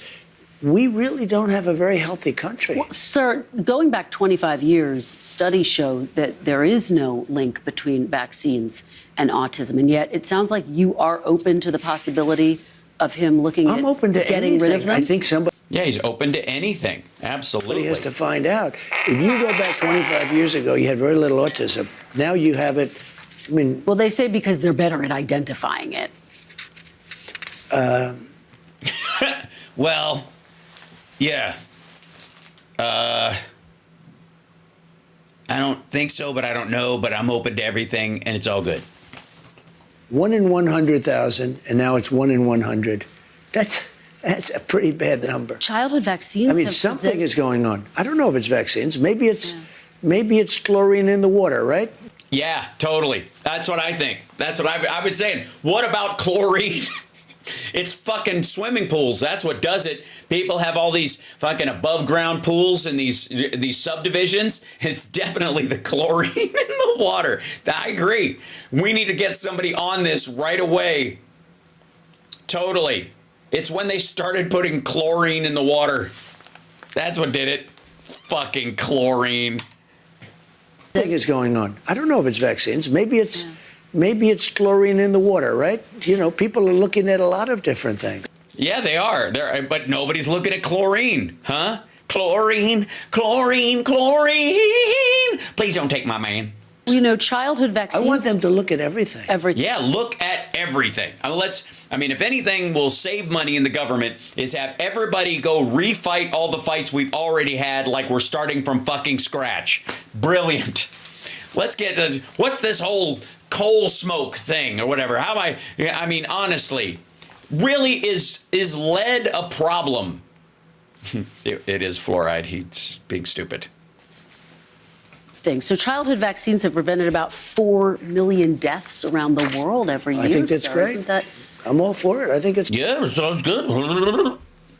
I mean, you can't make an omelet without breaking some eggs. And if 1 in, 100,000 or 1 in 100 kids has to die to save, 80% of kids, maybe. It's great. Hey, look, I'm not against vaccines. The polio vaccine is the greatest thing. If somebody told me get rid of the polio vaccine, they're going to have to work real hard to convince me. Really? How hard? What if it's in their magic healthcare plan and they promise you that it'll make the costs go down and it'll be big and beautiful? I think certain vaccines are incredible, but maybe some aren't. And if they aren't, we have to find out. But when you talk about autism, because it was brought up, and you look at the amount we have today versus 20 or 25 years ago, it's pretty scary. Well, again, scientists say that's because they've gotten better at identifying it, and there's no link in studies. But the drug companies are going to be working with RFK Jr., and he's. Yeah, they're going to be, the drug companies and RFK Jr., they're going to be like this. Just totally working together, just fusion. Absolutely. He's been an interesting guy to me. Yeah, interesting. Always smells like a rotten whale carcass. I've watched him for 25 years. I would recommend that he shut his drapes then. And he's been an interesting guy. Let's that sums it up. talk about Elon Musk, another interesting person. He's very interesting. Last month, one of your allies said, quote, he's behaving as if he's a co-president. Will you favor Elon Musk over other leaders of competitor companies like Jeff Bezos, Mary Barra? No, Jeff Bezos called me. We're having dinner. As you know, Mark Zuckerberg came in. We had a really nice dinner. He asked to have dinner. I had dinner with him. I'm having As long as there's food involved, you're good? dinner with everybody. People like me now. You know, it's something going on. No, they don't. They have to deal with you. They don't like you. They just know they can manipulate you because you have a delicate ego and you're a crazy old fart. I said, would you have come to dinner with me if I lost? I think the answer is no. You know, Right, because it has nothing to do with your fucking personality or your business acumen. Nobody gives a fuck. Now you're president of the United States. You have control of a lot of stuff, including federal contracts. That's why they're there, asshole. I said nicely, kiddingly, of course, because I don't want to sound foolish. But I say, Too late. jokingly, would you have been here at dinner if I lost? And the answer was probably not. Look, I'm getting called by everybody. It's very interesting. It's different than Yeah, because it's about the United States, not about you, asshole. The first- I don't, you know, when I asshole. won the I don't first time. understand why in the world you don't understand this. You have no personality. You are boring. You are bore-ish. I wasn't nearly as popular as this. And one thing that's very important in terms. Neither was Joe Biden, by the way. I think Obama's probably the exception. Like, he's a fun hang no matter what. Of the election, I love that I won the popular vote, and by a lot. If I didn't, 1.6%. because they Look, she hit him with it, 1.6%. they would go with the other one. They say, while he didn't win the popular vote, he won a lot of. You know, I won a lot of the electoral college, but they would always preface it by saying, now they say he won the popular vote and he won the electoral college and he won all 7 swing states. That was a great election. Very quickly, because we're going to talk about the election Same machines as last time. coming up, but you've tapped Elon Musk, Vivek Ramaswamy, to head up this Department of Government Not a department, it's a committee. Efficiency. Correct. Which proposes cuts to the federal government. I think a lot of people hear that and they get concerned about Medicare and Social Security and Not Medicaid going to have anything to do. and We're talking defense about- spending. We're talking You about won't touch theft, Medicare, Social Security. abuse, fraud. Okay. No, I said to people, we're not touching Social Security, other than we make it more efficient, but the people are going to get what they're getting. Okay, so the entitlements And off we're not raising ages or any of that stuff. Okay, No, off the table. I won't do it. Okay. Let's turn to foreign policy. Should Ukraine prepare for less aid from the United States after you're sworn into Possibly, office? yeah, probably. Sure. You've said you can end the war in We're in for 24 $350 billion, and Europe Yeah, and 90% of it gets spent in the United States, in red states. is in for $100 billion. Why isn't Europe in for the same as us? The one thing that should happen is that Europe should come in they should equalize. And, you know, Biden, all he had to do, like I did with NATO, I said, you got to pay your bills. They weren't paying their bills. And as you know, the Secretary General said, President Trump got $600 billion, no, 640 to be exact. And I used to use the 400 billion number. He corrected me. He said, no, you actually got $641 billion put in because. Also, it's gone up because of the amount that the NATO countries are putting in, because we have new NATO countries, and they're all helping Ukraine. I said, you have to pay your bills. We were paying for NATO. And you know why I got the money? Because I asked for it. It wasn't that complicated. Europe is in for a fraction. And war with Russia is more important for Europe than it is for us. It's important for everybody, but it's more important for Europe than it is for us. And you've said we have a little thing called an ocean in between us. Yeah, it's over there. You know, I don't even know why we helped the Jews in World War II. There's like, hello.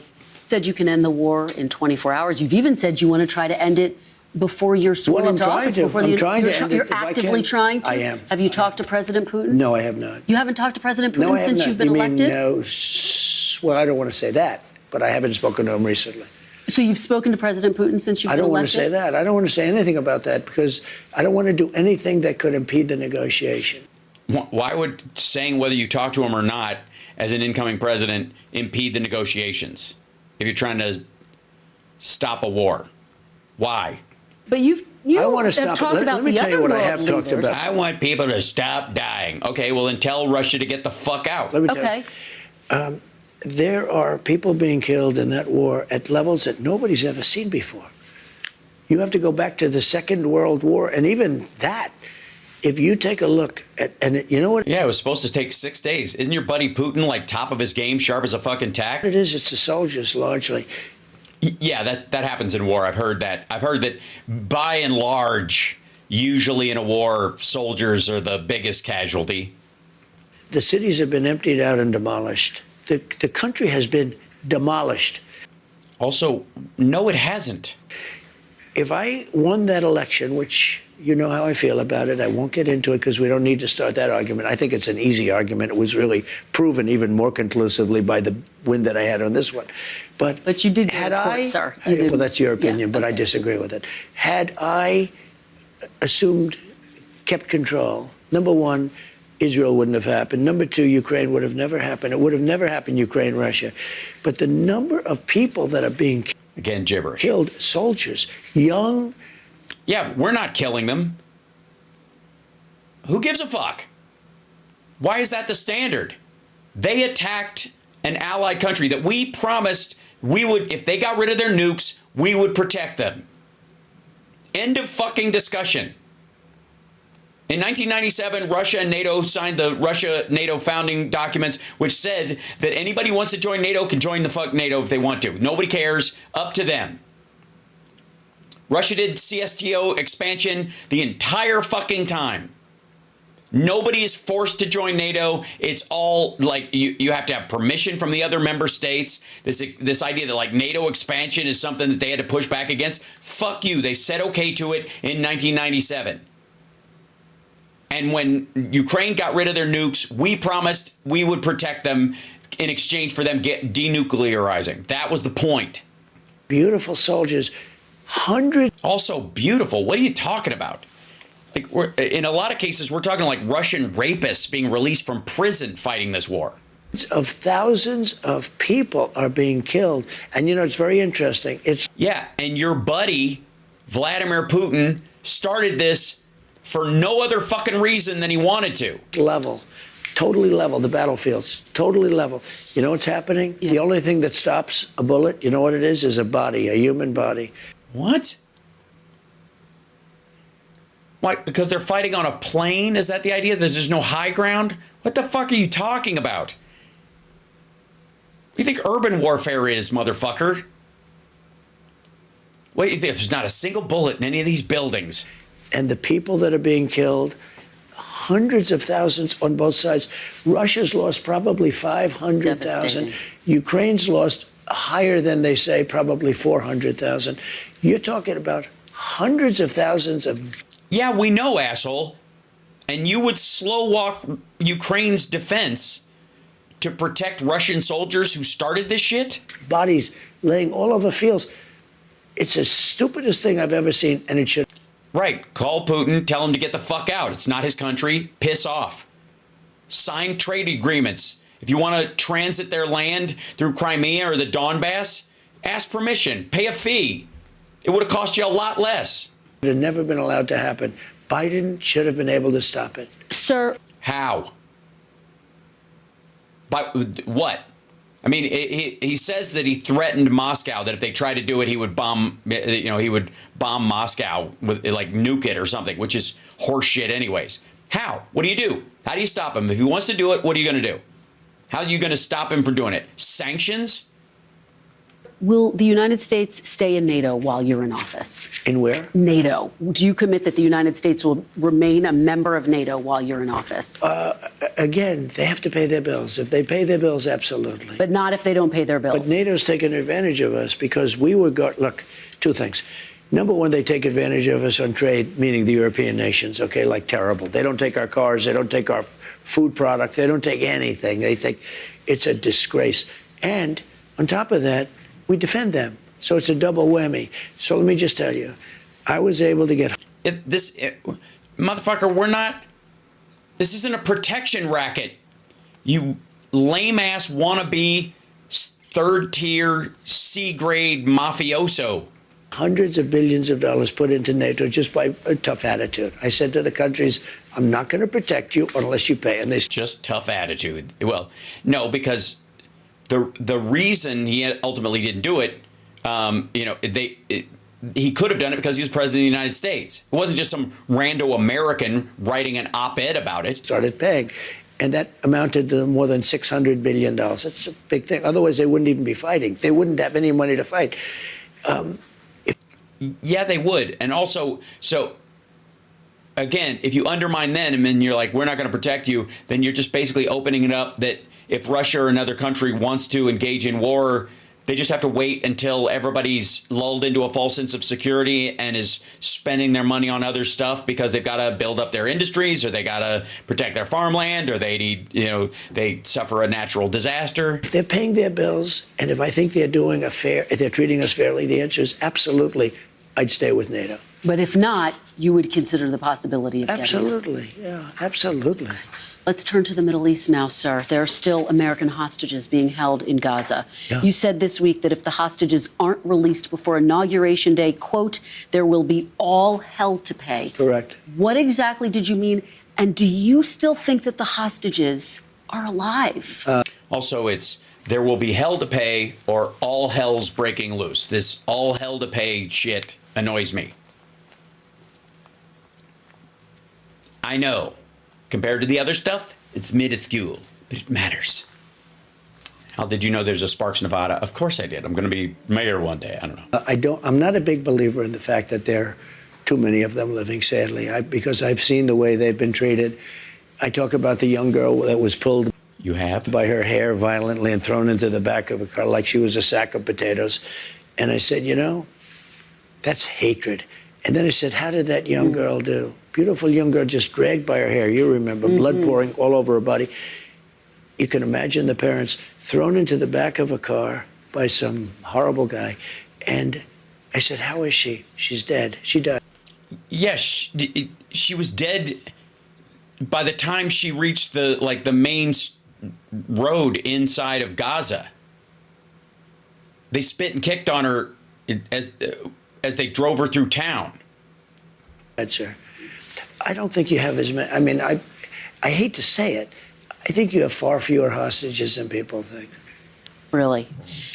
So if he does bomb the shit out of Gaza, what he's saying is, how many did we kill? 3? I don't know how many are left, but they were probably dead before the bombs went off. I think it's only my. That's what he's doing.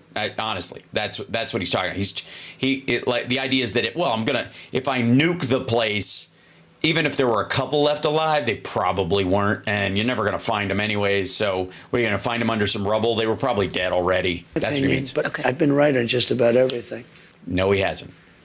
He hasn't been right about most things in this interview. You going to pressure Prime Minister Netanyahu, with whom you have a very good relationship, to end the war in Gaza? Yeah, sure. And have you already started that process? I want him to end it, but you got to have a victory. I want to end it, but you got to have a victory. What's victory mean? Think it means any of these dumb motherfuckers in Michigan think he means a 2-state solution? You think he means recognizing the Palestinian people and giving them land rights anywhere in there? Anybody? Any of these dumb, uncommitted motherfuckers who handed this country over to this asshole, who are were statistically significant enough to be the shift in this country, especially in Michigan? You think those motherfuckers, any of you guys, anybody in there that believed that shit for 2 fucking seconds?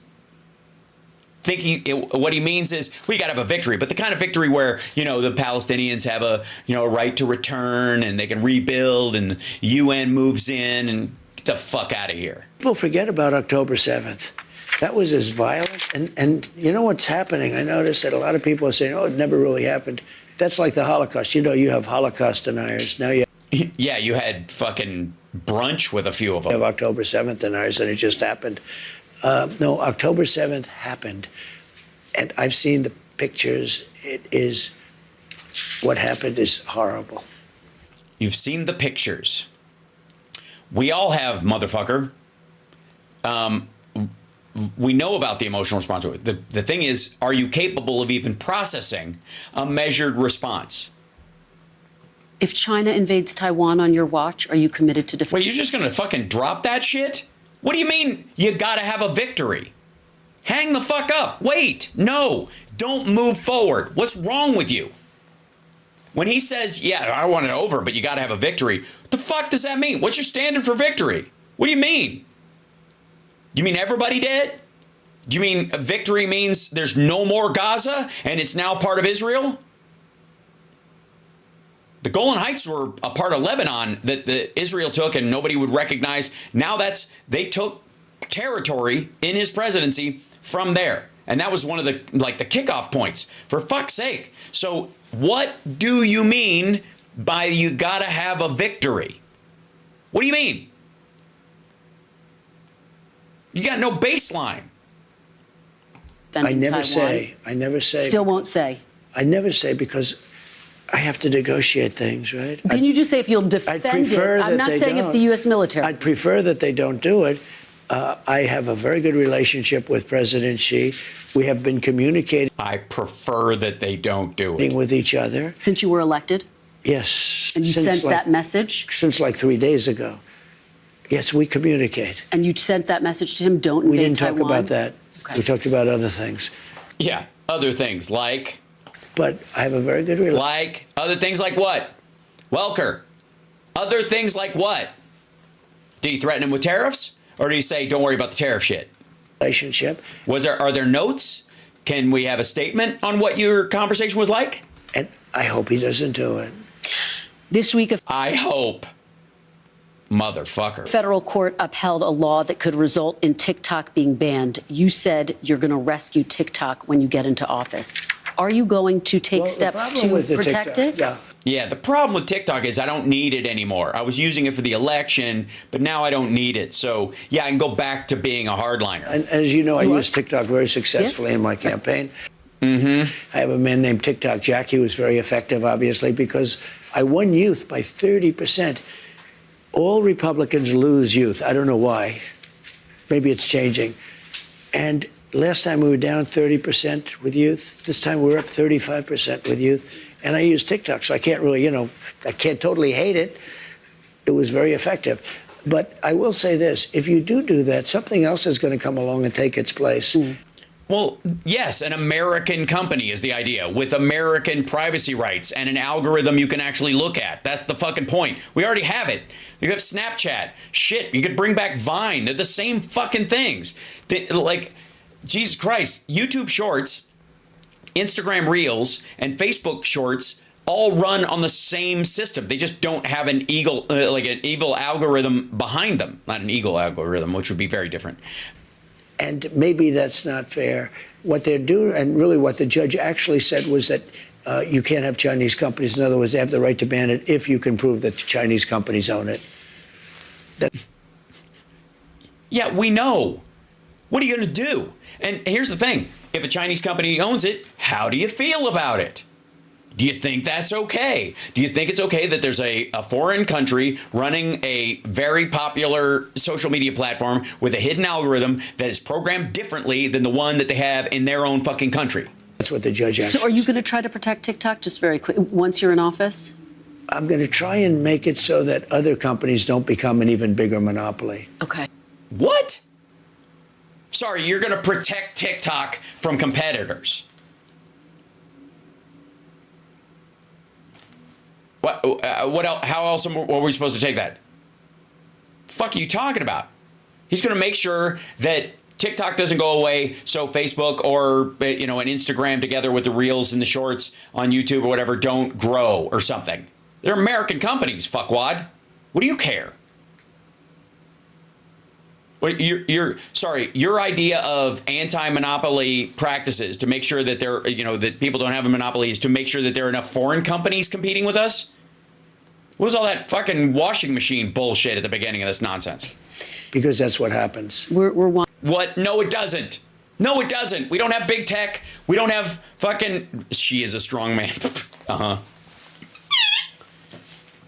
We don't have big tech. We don't have big pharma. We don't have, big media or whatever the shit. There's a lot of competing interests all the time. Even when they're like, there's 4 companies controlling the meat processing or whatever. Those are the people who box it up. Winding down, and I know you have a plane to catch. I do.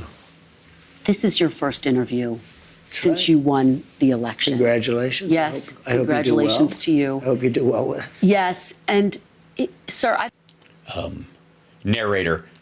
It turns out she didn't do well. I don't have to tell you this because you've talked about it. It comes at a time when the country is deeply divided. And now you're going to be leading this country for the next 4 years. For the 2. the sake of unifying this country, will you concede the 2020 election and turn the page on that chapter? No. No. Why would I do that? But let me just tell you, when won't you ever say the concede. country is deeply divided, I'm not the president.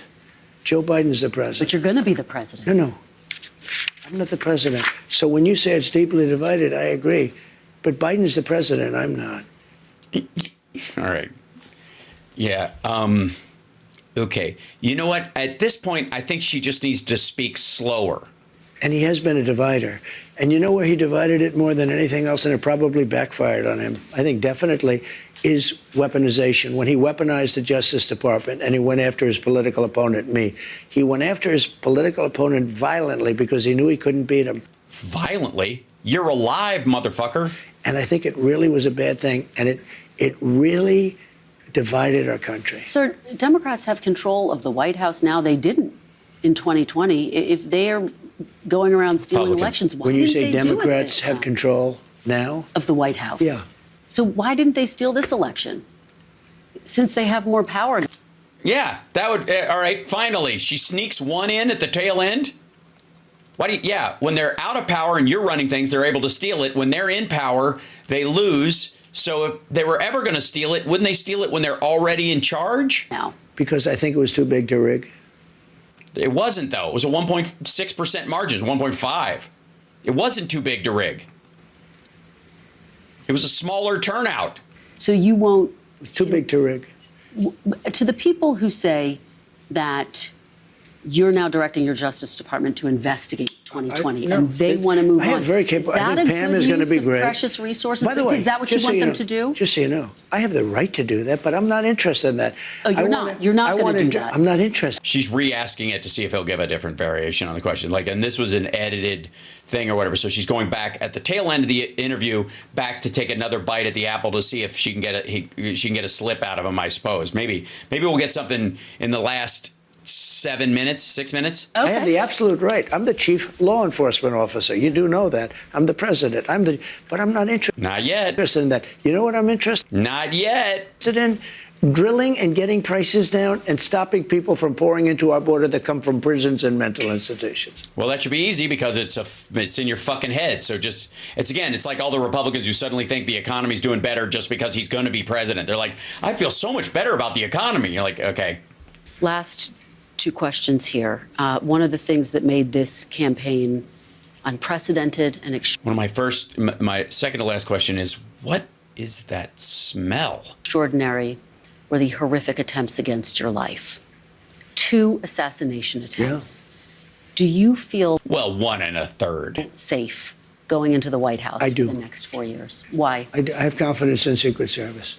I know the people. I got to know a lot of them, and I have confidence. It was a bad Yeah, we spent a lot of time in rehearsals faking that, and so I trust them that when we fake the next one, I'm fucking around. moment. Something shouldn't have happened. But I have a lot of confidence, and they've really stepped it up. They were restricted from giving look, I do a rally, and you were at many of them, and I'd have 50,000 people. Joe would have a rally, and he'd have 30 people. And he had more Secret Service than me. My Secret Service was always asking for more manpower / women power. They were asking for more and more and more, and they couldn't get it. I'm not blaming them, really, because they were always fighting for That's because you you picked your venues like 3 days before. more people. And they Because you couldn't plan anything. wouldn't get. Now, boy, do we have it. I know it was hard on your entire family. What can people expect from the First Lady in this second administration? What role will Fuck do I know? she play? She obviously had her Be Best campaign. She's very liked, loved, and she's Liked or loved, whichever, very respected. And she's a very solid person. She is solid. She is, very little gas in her at all. I'm just saying, like if you poke her with your finger, she doesn't feel like the Stay Puft Marshmallow Man. I mean, it's like she's like like an underripe plum. And she devotes a lot of time to helping children. You know what she does. And she's got her Yeah, she helping children. Yeah, the children helping thing. I remember that. You guys remember when she was helping children with the children helping thing? best deal that is. Yeah, the Be Best deal, which worked really well. Says stop online trolling and bullying. Yeah, that worked really well. I understand that, like, fucking, it's like Teletubbies over on X now. Incredible what she's done. Is it? The one thing I say, whether it's First Lady or my children did such a good job, and they were treated very badly by the press and others. Ivanka was unbelievable what she did, and she all she wanted to do is one thing: get people jobs. She could have been the UN secretary. I said to her, she would have been unbelievable. She's got yeah, it's not quite believable. The whole package for that, including right up there. She's a smart. The whole package. She's got the bod for it, and she's not as dumb as Eric. She didn't want. She said, "Daddy, I want to work on getting people jobs." She'd go to Walmart. She'd go to X such a. She produced millions of jobs for people. Not. No, she did not. Glamorous. Most people didn't know she did it. And she was always being. Especially the people who apparently got jobs. Excoriated. They're like, I have a job now? When did that happen? And I said to my kids, don't come in. Don't come in. It's just. You said to them, don't. I said to them, yeah. But will you miss having them there? Will it feel different? They were your top advisors. I'll tell you what, I'll miss them. I'll miss you, but you'll do a lot better for us in private industry because I'll, you know what I'm saying? I'll don't worry. We'll talk. And they're really competent. But I say, just go have fun, do your business, do whatever you want to do, but don't come in. Because no matter what they did such a great job. Although I have to say, Lara did a phenomenal job as the head of the Republican National Committee, along with Michael. What will the First Lady's role be, do you think? Will she continue her Be Best campaign? She's a very elegant First Lady.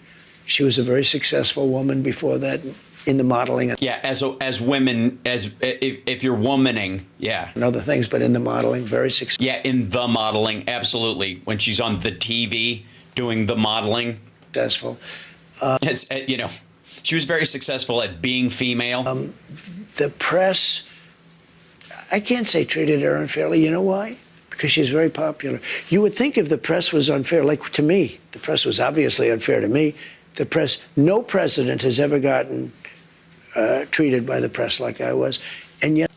Boo fuckity who. I got more votes than any Republican candidate in history, by far. Yeah, because of population growth, stupid. It's not even close. So you say, what's that all about? Alfie. The press has to straighten itself out because honestly, it's lost all credibility. When that can happen, based on the press, I should have gotten no votes, none. And yet I got the highest number ever.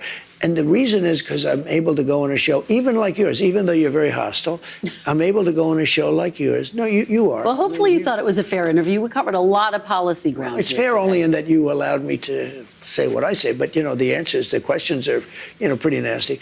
But look. Like, he just can't let it go. It'll never be enough. I mean, I think one of the silver linings we can take out of this is this motherfucker will never be happy. Ever. Because I've seen you interview other people like Biden, and I've never interviewed President Biden.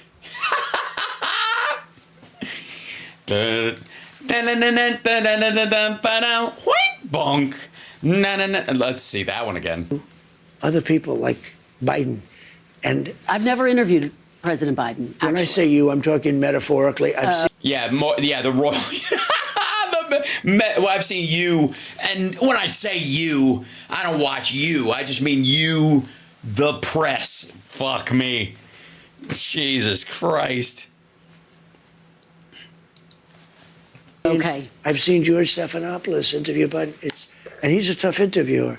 It's the softest interview I've seen. No, it isn't. He was an absolute prick. In CNN interview, they give these soft, No, they don't. He's earned softball interviews, and they're still dicks to him. It's all this whataboutism bullshit that kind of like where they attempt to even him out with you. It's fucking terrible. Your favorite ice cream, it's It's a whole different deal. I don't understand why. You know, you would think the press would like to see strong borders, great education, a powerful military, so we have a... Right, we have a powerful military and great education, and no thanks to you. Also, powerful border. What the fuck do you mean? Does the wall not work? country left and all these different things. And somehow they don't want to see that. Let me ask you, hopefully you think this interview was fair. We spent a lot of time talking about your policy and your second administration. Yeah, but I don't even know what I said. To be completely fair, I don't know what'd you ask? I want to ask you, sir, one final question.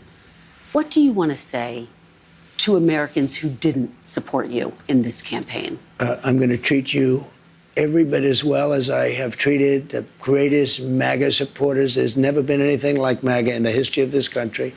These people are so dedicated to... Wait a minute. So if I put my life on the line because I think you were cheated somewhere, you're just going to say you're going to pardon me and then not do it? Making America great again. It's very simple. And I'm going to treat them just the same as I treat MAGA. We're going to treat everybody good. We want success. Sorry, you're going to lie to me and fleece me and trick me into thinking you're doing something good for me and then undercut necessary funding to my neighborhood? As for our country, we want in my voting district? Safety for our country. You know, our country's under threat, as you know. No. We have a tremendous threat militarily because of the power of weapons and weaponry. It's a tremendous threat. Nobody talks about it, but it's a tremendous threat. Okay, so we should all... He'll fuck around and steal from the government, give his kids contracts and funnel money to Elon Musk. But he's going to build an iron dome over the fucking country. So because we don't die of a nuclear war that he insists is coming, then we should just allow him to be the most corrupt president we've ever had. Sure. Okay, gotcha. I want to treat everybody the same. I want to treat them well. And at the end of this 4 years, and I have a big head start because I was there for 4 years fairly recently. A lot of bad things were done during the 4 years that I wasn't there, and mostly in what they've done in terms of our reputation overseas. Our reputation overseas? The worst thing that's happened to our reputation is you coming back. Our reputation. Uh-huh. As a country that normally doesn't have a pussy-grabbing, adjudicated rapist as our president? Is so bad. Why? Oh, you mean? Oh, right. You mean between Erdogan and Putin? Sure. Shot. Fuck those guys. I got to bring it back, and I also have to bring back civilization to our country. That's true. Yeah, because I am sick of walking around in Flintstone clothes. Our country is a crime pot, and we have to get... A crime pot. Our country is a crime pot. Huh? Hold on. Is that what he said? To bring back civilization to our country. Our country is a crime pot, and we have... Yeah, or pod. Our country, I'm going to go with pod. To get rid of crime. We have so many things to do. Yes, we do. We have to get rid of crime. Finally, somebody who's going to get rid of crime. Now, how do you do that besides, I guess if you locked everybody up? I know, brain chips. We have to do the prices. We have to do all of that. But we do have to do the prices and the crime pot. We have to get the criminals out of our country. We have to bring down crime. People have to be able to walk across the street and buy a loaf of bread without being shot. I agree. I mean, if that's your standard, and that's going to... And he has a concept of a plan on how to do that. Happen. But what I say to them is, I love you, and we're going to all work together, and we're going to bring it together. And you know what's going to bring it together? Success. I saw that just prior to COVID coming in. Everybody was calling you. Yeah, for the same reason they're calling you now, asshole, because you're president. They have to. They're not calling because they like you or they trust you. As a matter of fact, it's the opposite. Keep your friends close and your enemies closer. What are you looking at me for? I'm telling you, you should know this. The highest anyone, McLaughlin and Fabrizio said, George Washington and Abraham Lincoln, if they came back from the dead and they ran as president and vice president, couldn't beat you, sir. Yeah, but that's because they've never been on television. We were doing so well, and I was getting along with the left. Let's call it the left. We'll be nice. Okay, we're just going to call it. But I was getting along with people that you would consider liberal or progressive, as they like to say. Really? Like who? At levels that I never thought was possible. And you know what it was? Success. No, it wasn't. They were in charge of committees. They have to come over. You're just shocked they're coming over because you wouldn't do the same. You're an amoral, self-important dickhead. Success was bringing the country together, and that's what I want to do. We'll leave it there unless you'd like to say anything more. Thank you very much. Thank you very much for the honor Very much. of Great this honor. first interview. Thank you. Thank you. Thanks for watching. Oh, God. What a painful experience that was. Well, chat room, we got through it. Look at that. It's like the old days. Jesus. Thank you for joining me. It's House Sparks Mega Worldwide. Like, subscribe, give a thumbs up, support the show, etc. I know other people are not covering this shit, so I will. Because we've only got 2 more years of this guy before he face plants and ends up at Walter Reed with a tube up his ass, and they start calling the guy from SNL to pretend he's him for weeks at a time. So that said, I will see you guys tomorrow. And yeah, we managed to get through it. There's a bunch of stuff also beyond this to cover as well, just like obviously in our regular repertoire of stuff. And so tomorrow's show, 3 o'clock in the afternoon, no morning show. But I will be doing shorts in the morning that should be released throughout the day. So keep an eye out and share them around. I mean, I think that's a good idea. I mean, I haven't run it by the kidney, but I think that...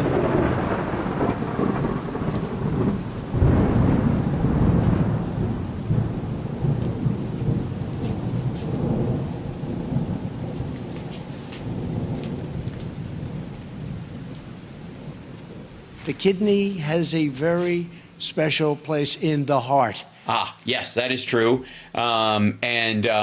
You know where it also has a very special place in? I've heard that. See you tomorrow.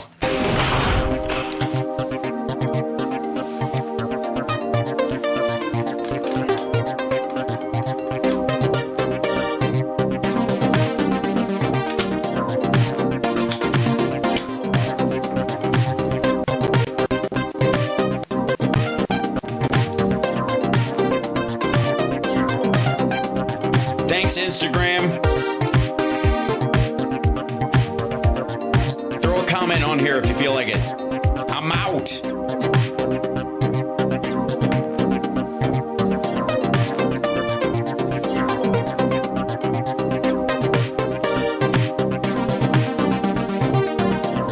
Ooh, look at all those emojis. Come on, Twitter. Show them how it's done. I mean, sorry, Twitch. Listen to me. I've gone back in time. Show them Twitch. Fire it up. I made the little moon thing, the little tip jar over there. It's floating in the sky. I don't know if you can see it. All right, I gotta get some rest. Jesus, I'm kind of like dizzy tired, but I made a good show, I guess. Only a couple of flubs. Lips got a little heavy at one point. I'm just exhausted. But I'll see you guys tomorrow.